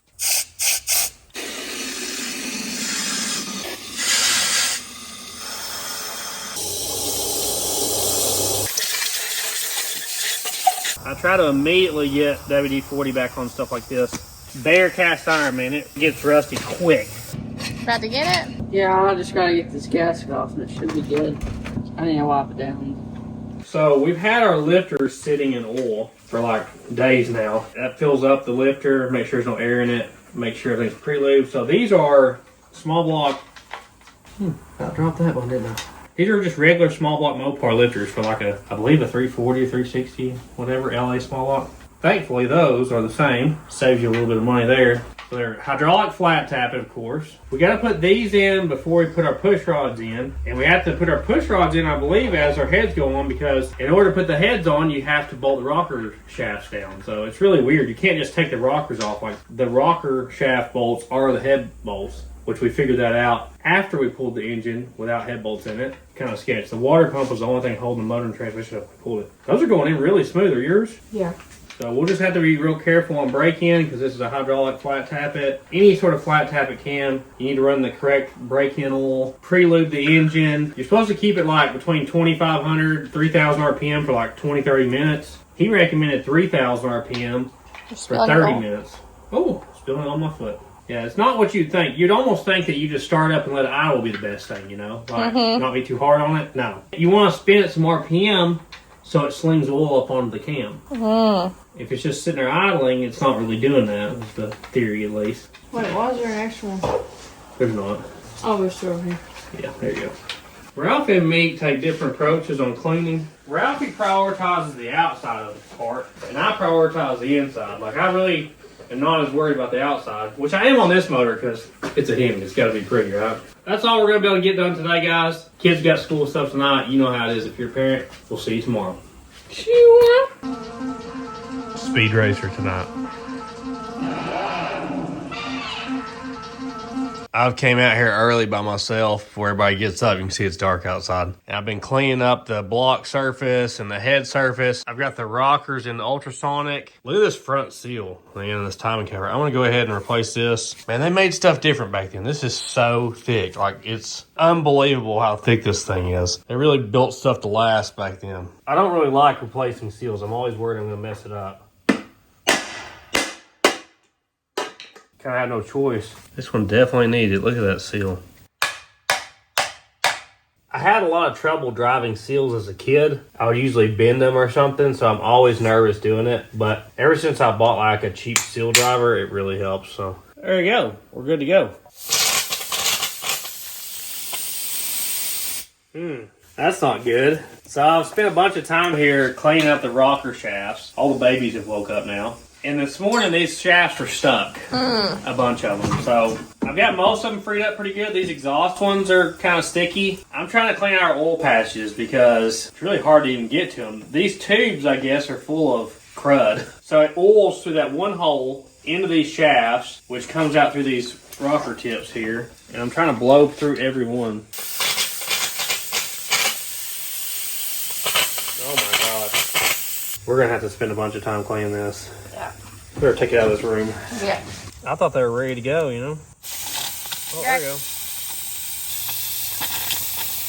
Oh, wow. Wow. Oh, it's coming out of the top rocker, too.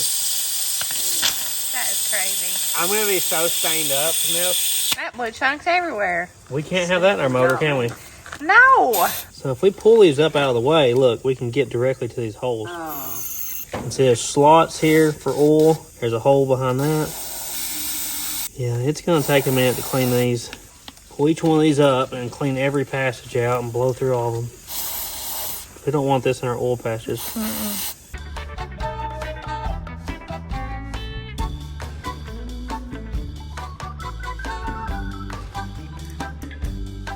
So I only use this wire wheel to get all the surface rust broke down, because it's not a great thing to paint over.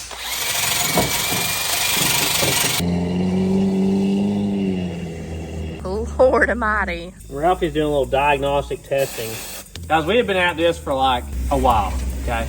I've got black everywhere. We know. It's crazy, but I'm really worried about having dirt and grit in the oil patches, but pretty much all these rockers freed up now. Like this right here, we just keep blowing junk out of the rocker shaft. It just keeps coming. So we're gonna keep doing this till it stops. Putting the oil in there. Look how smooth they're going now. Marge did a great job. I mean, look at these guys. I think we're good to go now. I really did not expect to have this problem. Yeah. I kind of expected them to be fine because I saw they looked really clean coming back from the machine shop, but obviously they had a lot of junk down the passages. So those oil patches are like the most important thing to be clean. I'm a little bit dirty. You gotta be kidding me. So I cleaned up the top surface here, got it completely free of oil and everything with like a brake cleaner and a rag. He did not resurface the block. He said it was good, but the heads have been resurfaced. So you got to pay close attention here, guys. Look at the holes and stuff. You see this? So if you bolt this on here, that's an oil passage for the heads, right? If you put it on backwards, you have no oil. Oh. Have to get it the right way. Since this head's been resurfaced, and this is a graphite head gasket, which I'm not super excited about, I'm just going to put it on here dry. Graphite head gaskets are really good for going on a kind of rough surface. On the opposite end, like a copper gasket is probably the worst about going on a rough surface. What's he doing? So if you see, we replaced 2 valves here. I think these are actually stainless valves. If you look at the pictures at the beginning of the video, this cylinder head was in terrible condition. So I looked down the ports and it looks good on the other ones, but this is what they were replacing right here. It's like in terrible shape. You can see it even like ate away at the thickness of it right there. So our oil passage lines up right there. Help me, Ralph. Right there. Yeah. Yeah. That's a heavy cylinder head. Super heavy cylinder head. Probably heavier than like a big block. This one actually got its spots here. It was in the bed of the truck with the camper top, and somehow the camper top dripped on it overnight. That's how it got its little rust spots. It's not actually from what we did yesterday. So we've got adjustable push rods here, and they're 2 different lengths. So the long ones should go over to this side, right? That? Yeah. Trying to make sure they're like in and stuff. And then the lifter there. They seem to be. And the short ones go here. So these are adjustable, which we have to have because we've changed the base circle of our cam. So we'll be able to set our valve lash, even though this is a hydraulic cam. It has 3. It's got one nut that's built into the push rod that you can hold it still. Then this allows you to adjust it, and that's the lock nut. Yeah. So this goes down here and locks. We'll just have to set that, but I'm going to keep them turned in for now. What is he doing? This guy. It's like a darn wolf. I'm going to line all these up. So we got motor oil on the threads here, where we're using our head bolts. This feels so manly. It's like bolting heads on a Hemi. Nothing could be more manly, right? So these torque down to 85 foot-pounds. He is chewing the finger off the wall. That is my finger, okay? Leave the finger alone. Look at this girl. What are you sneaking? I made ice cream. She made homemade ice cream this morning. It looks like fudge from here. It's great. Is this your first time making your own homemade ice cream? Yeah. Is it good? Good, yeah. You have some dog hair on you, just a little. Just a little bit, yeah. Oh, I love the jellyfish. That's a good one. There is a slight length difference, like 1/4 of an inch. And the longer bolts go on the bottom row. We figured that out when I tried to tighten one of them there. Oh, gosh. I'm getting excited now. I'm excited. I like the final install stuff. Yeah. Not too hard. Golly. Is it getting hard? Well, it's just like the angle it's at, I guess. There we go. We got a Hemi on one side. And it looks like it's lining up with the valves good. As long as they're stock length, we should be good to go there. Crazy setup, isn't it? Yeah. Oh, man. The old L4 is going to be hurting after this. Down, down. There? Right there, yeah. I bet those two heads weigh as much as the block. Do you need to turn it? I don't really have a spot that is good. Watch something shorter, Dad. We explained this moments ago. Just moments ago. I've never had adjustable push rods like this. Usually it's the rocker that's adjustable. The rocker assemblies are so expensive for these engines. I don't even know if they make an adjustable one for a 270. It's getting big. It's getting massive. Yeah, they look like a big block, don't they? So it's got all oiled up nice. Tiny bit of Murphy hair, that's all. It's always good, you know. It's a form of lubrication. What? Why don't you hold that so it doesn't fall? I thought he was communicating with a series of clicks for a second there. Longers, not longers.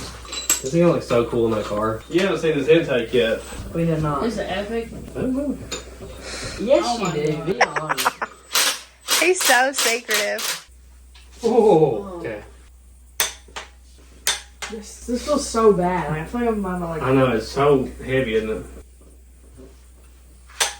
Hold on. The engine's moving on the sand. Squeeze this turn. Oh, no, don't go past the click, okay? Go to the next one. You always have a tendency to want to go past the click. You stop as soon as it clicks, okay? There you go. I'm trying to steady it. It's so big. It's bouncy looking on this end. Such a big engine. She's cooking. Oh, yeah. She's strong. She is very strong. There you go. Good job. High five. Yeah. Little engine builder. I'm going to put a little bit of RTV on this valley cover because it's stamped sheet metal and it looks like it's kind of warped up a little bit. Just so we don't have a leak. This is your crankcase breather here. So it's got like a baffle system in it. And it's got a tube that goes all the way down from here down to the road under your car. I'm not sure if we're going to be able to use the tube or if we're going to have to do something different here. I think they make breathers that fit in there as well. It's kind of like how the LS engine is. They have a valley cover. Oh, yeah. I'm going to put everything that's ugly on it and then paint it and then put the pretty things on it. Can y'all talk for chewing? Oh. Golly. It's pretty good, ain't it? Oh, pretty good. Since I didn't take all this timing stuff apart, I'm pretty sure this goes here. And I think that slings the oil away from the front seal so that it doesn't leak, you know? Yeah. So I got some RTV on the cover. I didn't put any on the block. That is the beefiest timing cover. Wow. The fact that you can mount the mechanical fuel pump off of the side of it is crazy. It's so thick. I really like learning how to build a new engine like this. There's a little bit of stress to it, you know? See, I don't think it's as stressful. Oh, well. It's kind of relieving. I just throw her together. You get a little dirt in your intake. Yeah, he doesn't think your engine has to be clean when you put it together. It has to be clean. Because we've seen so many like rusty motors start up. I do agree that it may not be as critical as some people make it out to be. There's also no reason to just make it dirty on purpose. Like, Yeah, I don't try to make it dirty. I'm just saying, like, get a little dirt down in your valves. Just give it a little vacuum. Also depends a lot probably on what you're planning on doing with a car. Yeah. If you're just putting around the yard and don't care if it smokes, that's one thing. Well, none of my cars smoke. Not even a bit. we're going to go over. And the top is super heavy. Hold on to it. I got a hold of some. Don't get the hair on it. The heads are so heavy, it's going to really try to roll over on us. Okay. Ooh. Okay. Look how wide that spline is. That is so... It looks so funny upside down, doesn't it? Hemi. Seals here for the oil pan. See, there's like a lip there, and then it's a groove here. I think the groove goes on these metal tabs, and the lip would point towards the other part of the oil pan gasket. So I'm gonna put it in like this. There's no instructions with it, guys. I don't know. Just feels right, doesn't it? Yeah, that's weird. So I'm gonna cut the excess off here for my rear main seal. Same thing here with the timing cover gasket. Just want to make it flush as we can. You always want to have RTV like at the corners and stuff. It's kind of where you're most likely to have a leak.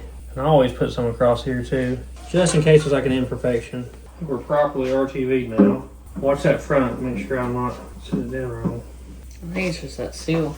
So we're just reusing the stock 55 Dodge front sump pan. Looking at our frame on the Model T, there's nothing there, so it shouldn't matter what pan we run, really. There shouldn't be anything that like mess with the pan. And we're gonna give it a squish here.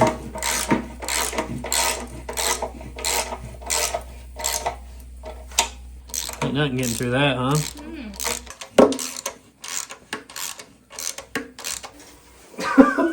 so heavy.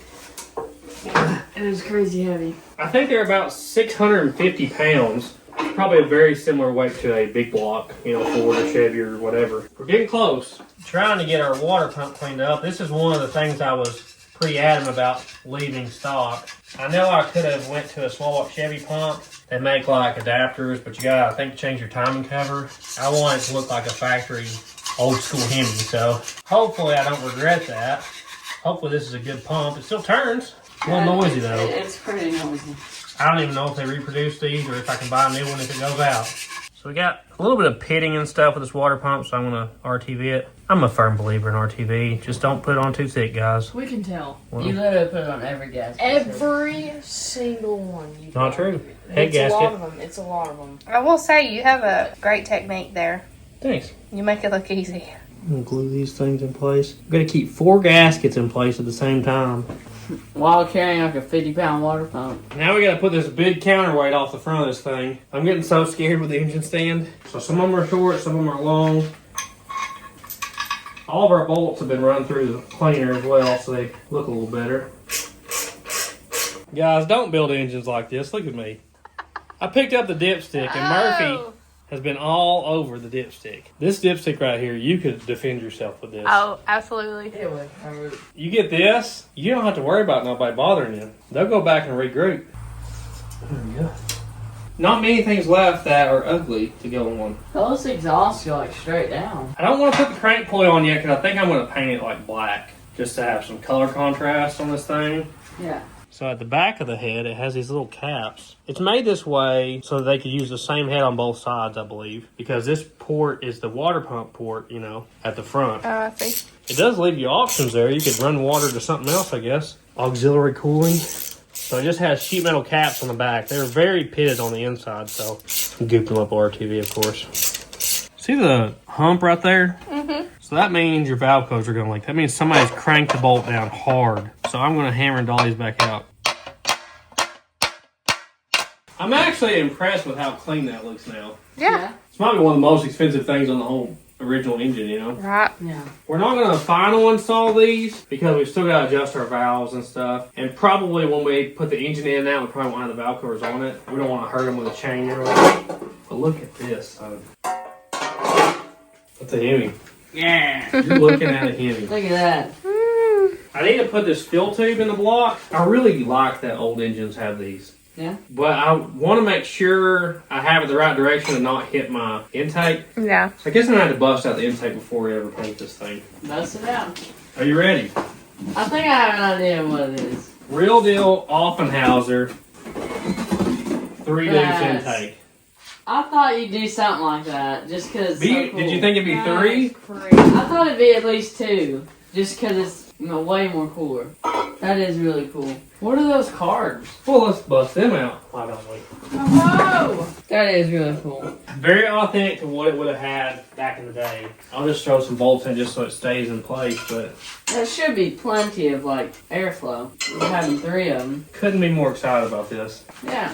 I like that casting. It looks so nice. Yeah. And like this is a legitimate company that was around back then, you know? You can have one, and you can have one, right? This is where Summit Racing comes in. So we did get the carbs and a header kit, the alternator, and the fuel pump from Summit Racing. These So comes with the owner's manual? I guess so. Look at that. Cool. So these are genuine Strombergs, okay? So this is what they ran back in the day. Stromberg 97. That's what all the hot rod cars ran. Golly, those are hefty. Beefy. Well, I think the base is cast iron. Ooh. Oh man, look at that. Da-da-da-da. That is so cool. That's gonna be awesome. That's cool. We need to get some like bolts to hold them in there so they don't hit the ground. Genuine Stromberg 97s. And I want it to be authentic. Like I want to do metal fuel lines to like a distribution block. Like I don't want to put like rubber hoses to these and stuff. Oh, you know? yeah. I want it to look correct. Check out Summit Racing if you want to get some Strombergs. So they're a 2-barrel. Yeah, it's 2 barrels, so it's 3 2-barrels. Yeah. 3 I mean, deuce. they're like the size of like a 1-barrel, but Right. deuce. It's just old school. So we also got a alternator that looks like a generator from Summit. Whoa. Look at the back of it. He's Yeah. cool. We're probably just gonna have to make brackets for it, but that is going to be a 1-wire that looks like a generator. That's awesome. Look at the back of it. It looks So old. cool. Yeah. Oh, yeah.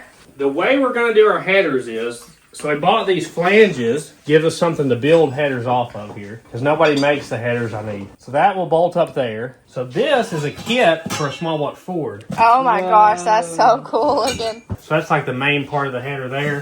This header kit from Summit is made for a small block Ford, but see, a small block Ford and a Hemi have a similar length and stuff, and width on the top. So we should be able to make this Lakester header kit fit that Hemi with those flanges. We got a lot of other cool stuff to adapt it to the 5-speed I'm going to show you at the end. We really need to start getting it ready to paint, don't we? Yeah. So here's another thing. This is the factory oil filter mount. So it's a canister style oil filter that sits up here, which is right where the firewall will be, right? So this guy goes in its place, and you can run hoses to wherever you want to put a spin-on oil filter hidden up underneath the car. That's cool. Yeah, that'll make it a cleaner install as well. A lot of cool parts. It took a lot of time to get all these parts together. Those carbs are really cool. I like the cast iron part too.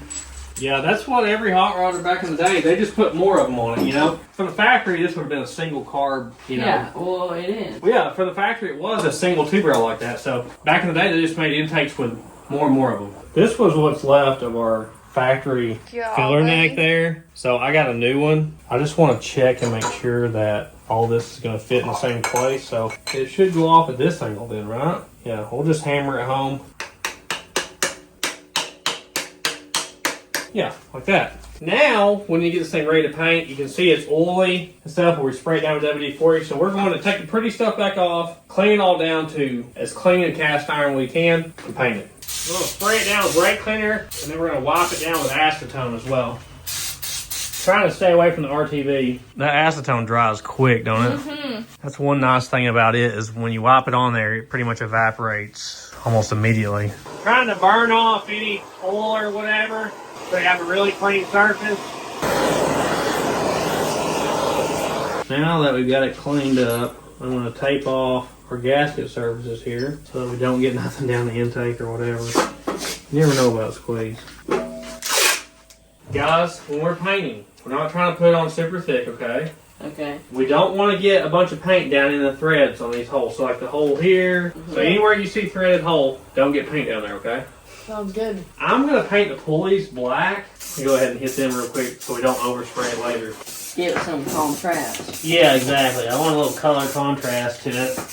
Alright, we're doing gloss sunrise red. We're going to brush paint this. Yes! It's red.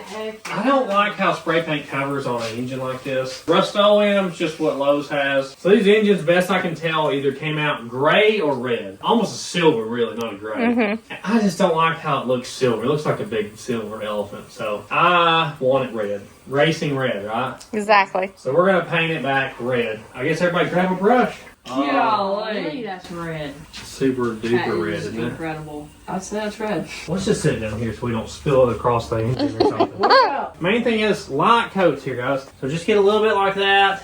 Watch out. Oh, look at this one. This is going to be next level. Oh! We got the painter herself in here to teach us how to do it. Have you ever brush painted a car? No, not a car, no. Oh, what a shame. Try to keep your brush strokes all the same direction, okay? Right. It's a super red Ram, so this makes sense to paint it red. Why they include red in the name? I don't know. They all had funny names. Why not like Super Power Ram or something? I'm sure they used that at some point in Dodge's years. I feel like brushed on paint like this covers better and sticks better, you know, Yeah. than spray paint does. Is this like painting the paint and squeeze? Yeah.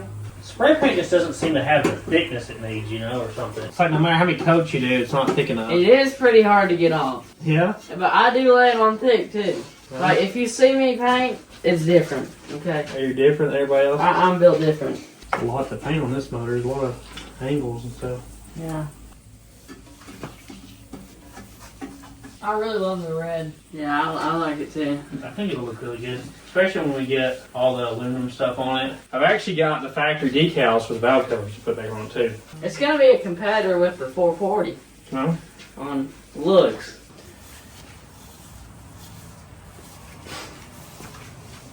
It took so much work to get it cleaned up good enough to do this. It's gonna look so much better than what it did. Was this the one we pressure washed like 4,000 times? Anymore, they all run together. Yeah, it's kind of hard to tell everything apart. This was like 1 inch deep in grease, if you remember. Yeah, it was, especially the transmission when we couldn't find the bolts. I feel like this is how they would have done it back in the day, too. I don't really think people had spray paint in the 50s. What about from factory? Would they like dip it or? No, they would have had a paint gun, like a real deal. Oh, like They would have painted thousands of these every day, you know. Yeah, they couldn't have spent the time to like. Some guy with no respirator, a cigarette on his lip, would be painting these all day. Literally me. Oh man, I just painted one of my toes. Oh, that's good. You about got it on the nail too. Did you mistake it for the engine?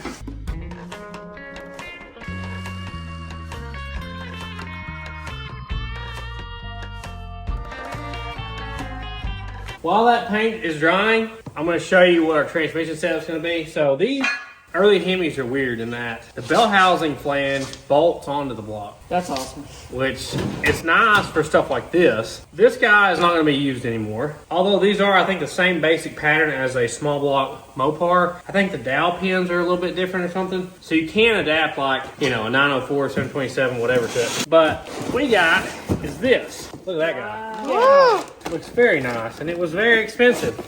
Hurt my eyes. This guy is going to go in its place. Man, it's thick, isn't it? Is it heavy? Yeah, it's heavy. Feel it.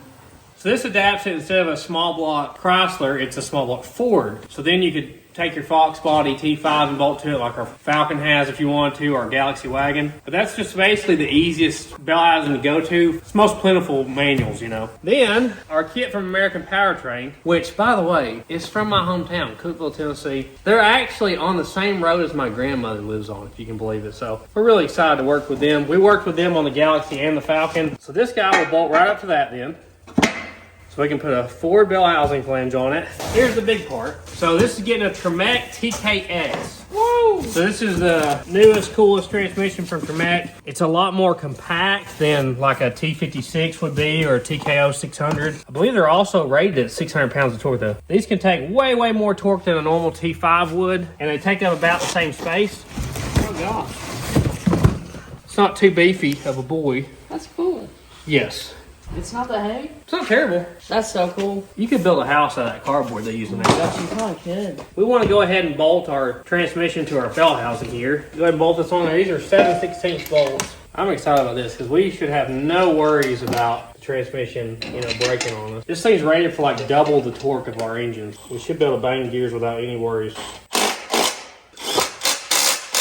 So here's your shifter, obviously. You can offset it, like forward or back, you know? It like locks Or in. even side to side, yeah. And we even have the yoke, the transmission mount, the fluid. Like the kit comes with everything. Like if you want to swap a overdrive manual into your old school hot rod, they make kits for everything. Like Mopar, Ford, Chevy. They make a kit where it goes right where it was from the factory. Look at that. That should probably work. Yeah, I like that. That is nice. It even has a shifter knob. I haven't even looked at it yet.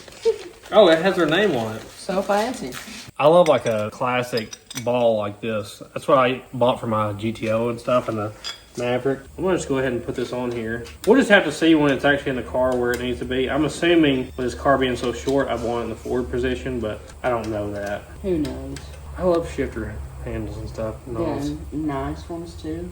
It'd be a shame if I dropped it. I probably shouldn't put this on here. He'll be shifting Yeah, it every day. I'll be shifting it. I will. No shifts. Oh, it's angled. Yeah, it's angled towards the driver, which I That's like cool. it. So we got our yoke and everything. You can actually get the drive shaft from them if you know the length. I just didn't know the length yet, so we're gonna have to get that done later. See, this is the same setup we have in the Falcon and the Galaxy, and it is awesome. Your throwout bearing slave cylinder combo, it makes for a super nice pedal feel. All adjustable, so we'll have to set the depth on it and stuff when we install it for good. A really nice clutch pedal setup. And like having an overdrive in an old car is about the best upgrade you can do. We should have everything here to do what we need, including fluids. So right there we have our clutch, everything we need to do. How does it feel? Y'all, that thing's tight. Brand new, man. I'm used to them Festiva shifters that are loose. I've never had a brand new manual transmission, so I don't even know what to do. Get it. You know you want to. Oh, yeah. Yeah, that's going to be fun. Hearing that Hemi roar, right? Yeah. You'll see the final install on that when we get it in the car. But right now we're waiting on paint to dry, which is not too fun. We're probably gonna have to put a coat or two on there because it's kind of streaky right now. We'll see when it's looking good.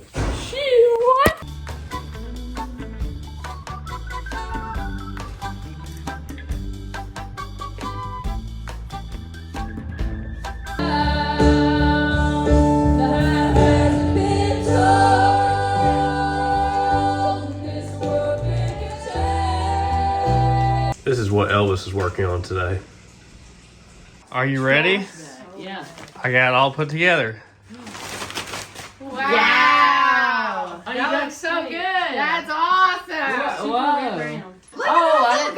I didn't see the stickers. Wow. Yeah. It looks very good. And the spark plugs. Very good. Look at this, guys. This is the coolest one we've ever had. You got for to sure. use your mount too. Yep, yeah, it all worked with the mount. The painting with a brush works really well on cast iron that's textured, but it did not work for the valve covers. It was too streaky even after 2 coats. We were going for 3. I'm like, it's never gonna work. So I sanded these down with 320 on a DA, thinned it down 25%, and sprayed it with a paint gun. And if you got a sheet metal part, that's what I would recommend because it looked a million times better after I sprayed it. That looks so What good. car is this going in? Oh, the Model T right out there, the little Model T. Oh, the really old one?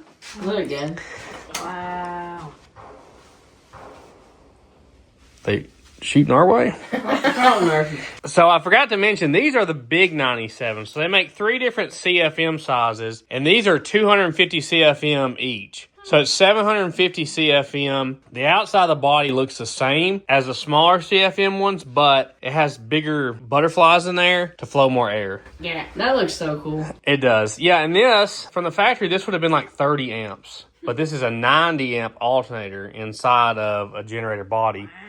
I think I got it spaced pretty good there. You can see I put a nut right here to space it forward because this is not for this engine. Is it going in the front? Well, that's the only pulley we got down low.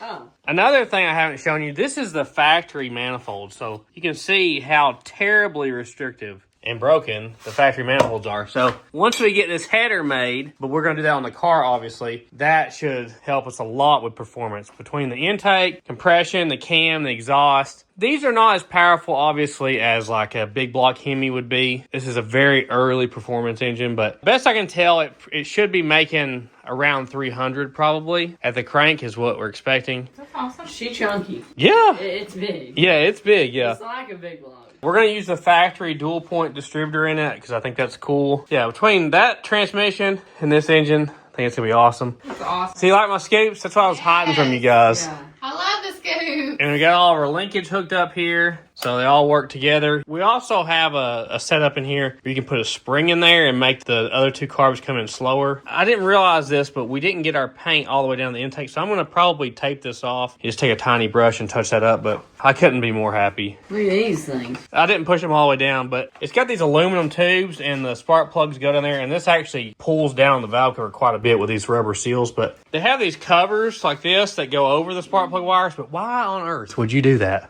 Yeah. I'm thinking about using these little brackets, though, for my plug wire holders, like make a holder that bolts down there. How would they get through? It hangs over the back, I think, and allows them to come through. I couldn't be more excited about this engine. It is It looks awesome. awesome. So you probably get better results if you just put it in a paint gun and spray it out of it. I think that's probably the best way to do it because with the brush, you just get a lot of strokes. You can see on the oil pan kind of what it looked like. There's too many strokes in it. I guess if you're going for the brush painted look, that'll be fine, but we're kind of going for a glossier look than that. I like all the texture.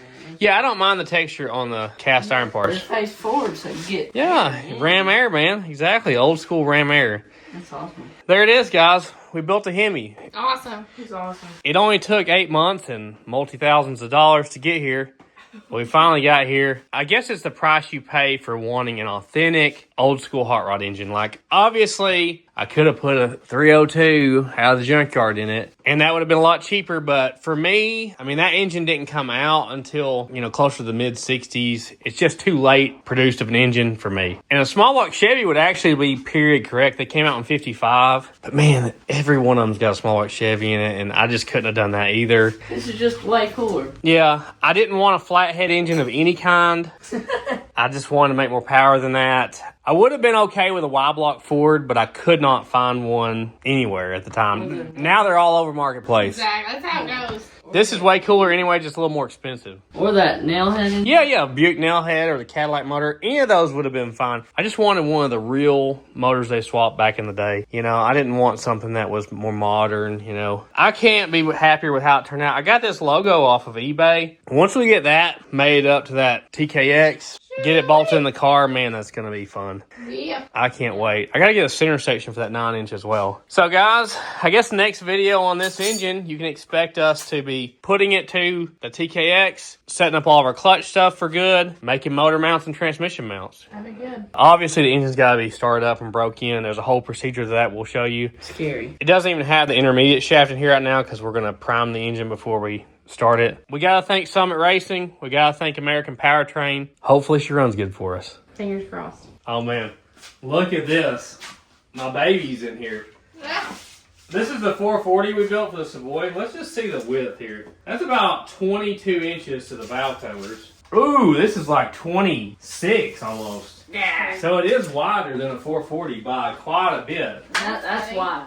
That's a taller engine stand, so it kind of throws you off on how big it is. But so if you didn't watch this video, we built the 440 for our 64 Savoy. That's going to be like a cop car, kind of tribute car. So that should be fun as well. I gotta find a breather for this.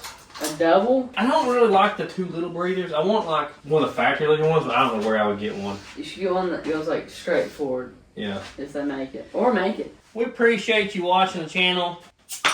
That's how it's done. If you like what you've seen, like, comment, subscribe, all that. You know what YouTube wants you to do. Hype it up. Hype. That's a new thing. Hype it. Hype it. Forgot about that. Future videos. Unless we run into issues, the next 2 videos you see are going to be 2 new vehicles we bought. I'm so excited. Yeah, both of them are really cool. Both of them have been parked a long time and are probably going to need a bunch of work to get going. Put the choke on so no dirt gets in there. Look, 3 chokes. Pour one out for your homies. Yeah, right there under it. That'll actually give it more horsepower, I'm pretty sure. You should just, like a mix with your fuel. Yeah, we should start putting a few drips in We before we should go to the try track. that. It's gotta help. After the 2 new vehicles, I don't know, there's a lot of projects we're in the middle of right now. Yeah. I'm really wanting to put this in the car. So you may see us putting this in the car after the 2 cars we're planning on trying to get running after this. Because I'm really wanting to get this one in. Or the Savoy. Yeah, we can put the one in the Savoy, but the Savoy needs transmission work. So This is our guy's transmission. we have a brand new transmission for this, so we may just go ahead and throw this in and break the motor in or something. That would be cool. That way I can stare at it every day. I can move my office down here to the shop and work right next to it all day long. Wow. Put it as my background instead of my kids. You know the deal.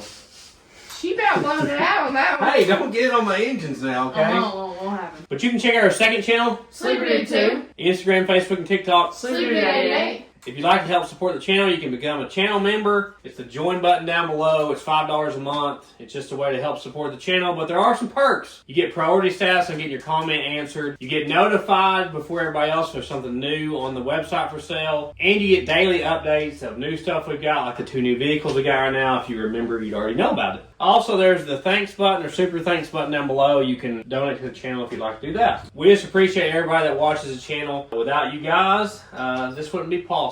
So we don't forget that. Well, let's go see the zoo. I'm sure they're all waiting on us patiently. Woohoo! Whoa! The babies are growing up. You want a drink?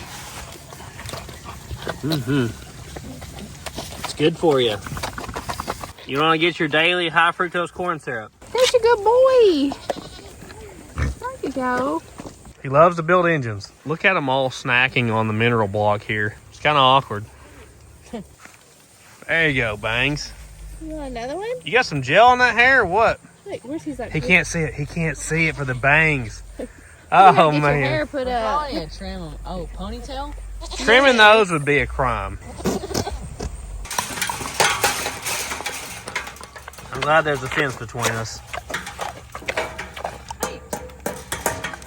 There you go, Rocky. Look at him lips.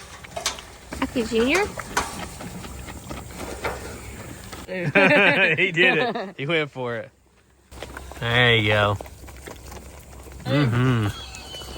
Nice. 9 out of 10 goats approve. And remember, Jesus saves. Dollar General for every 7 miles. Woo! If you say this long, comment Hemi.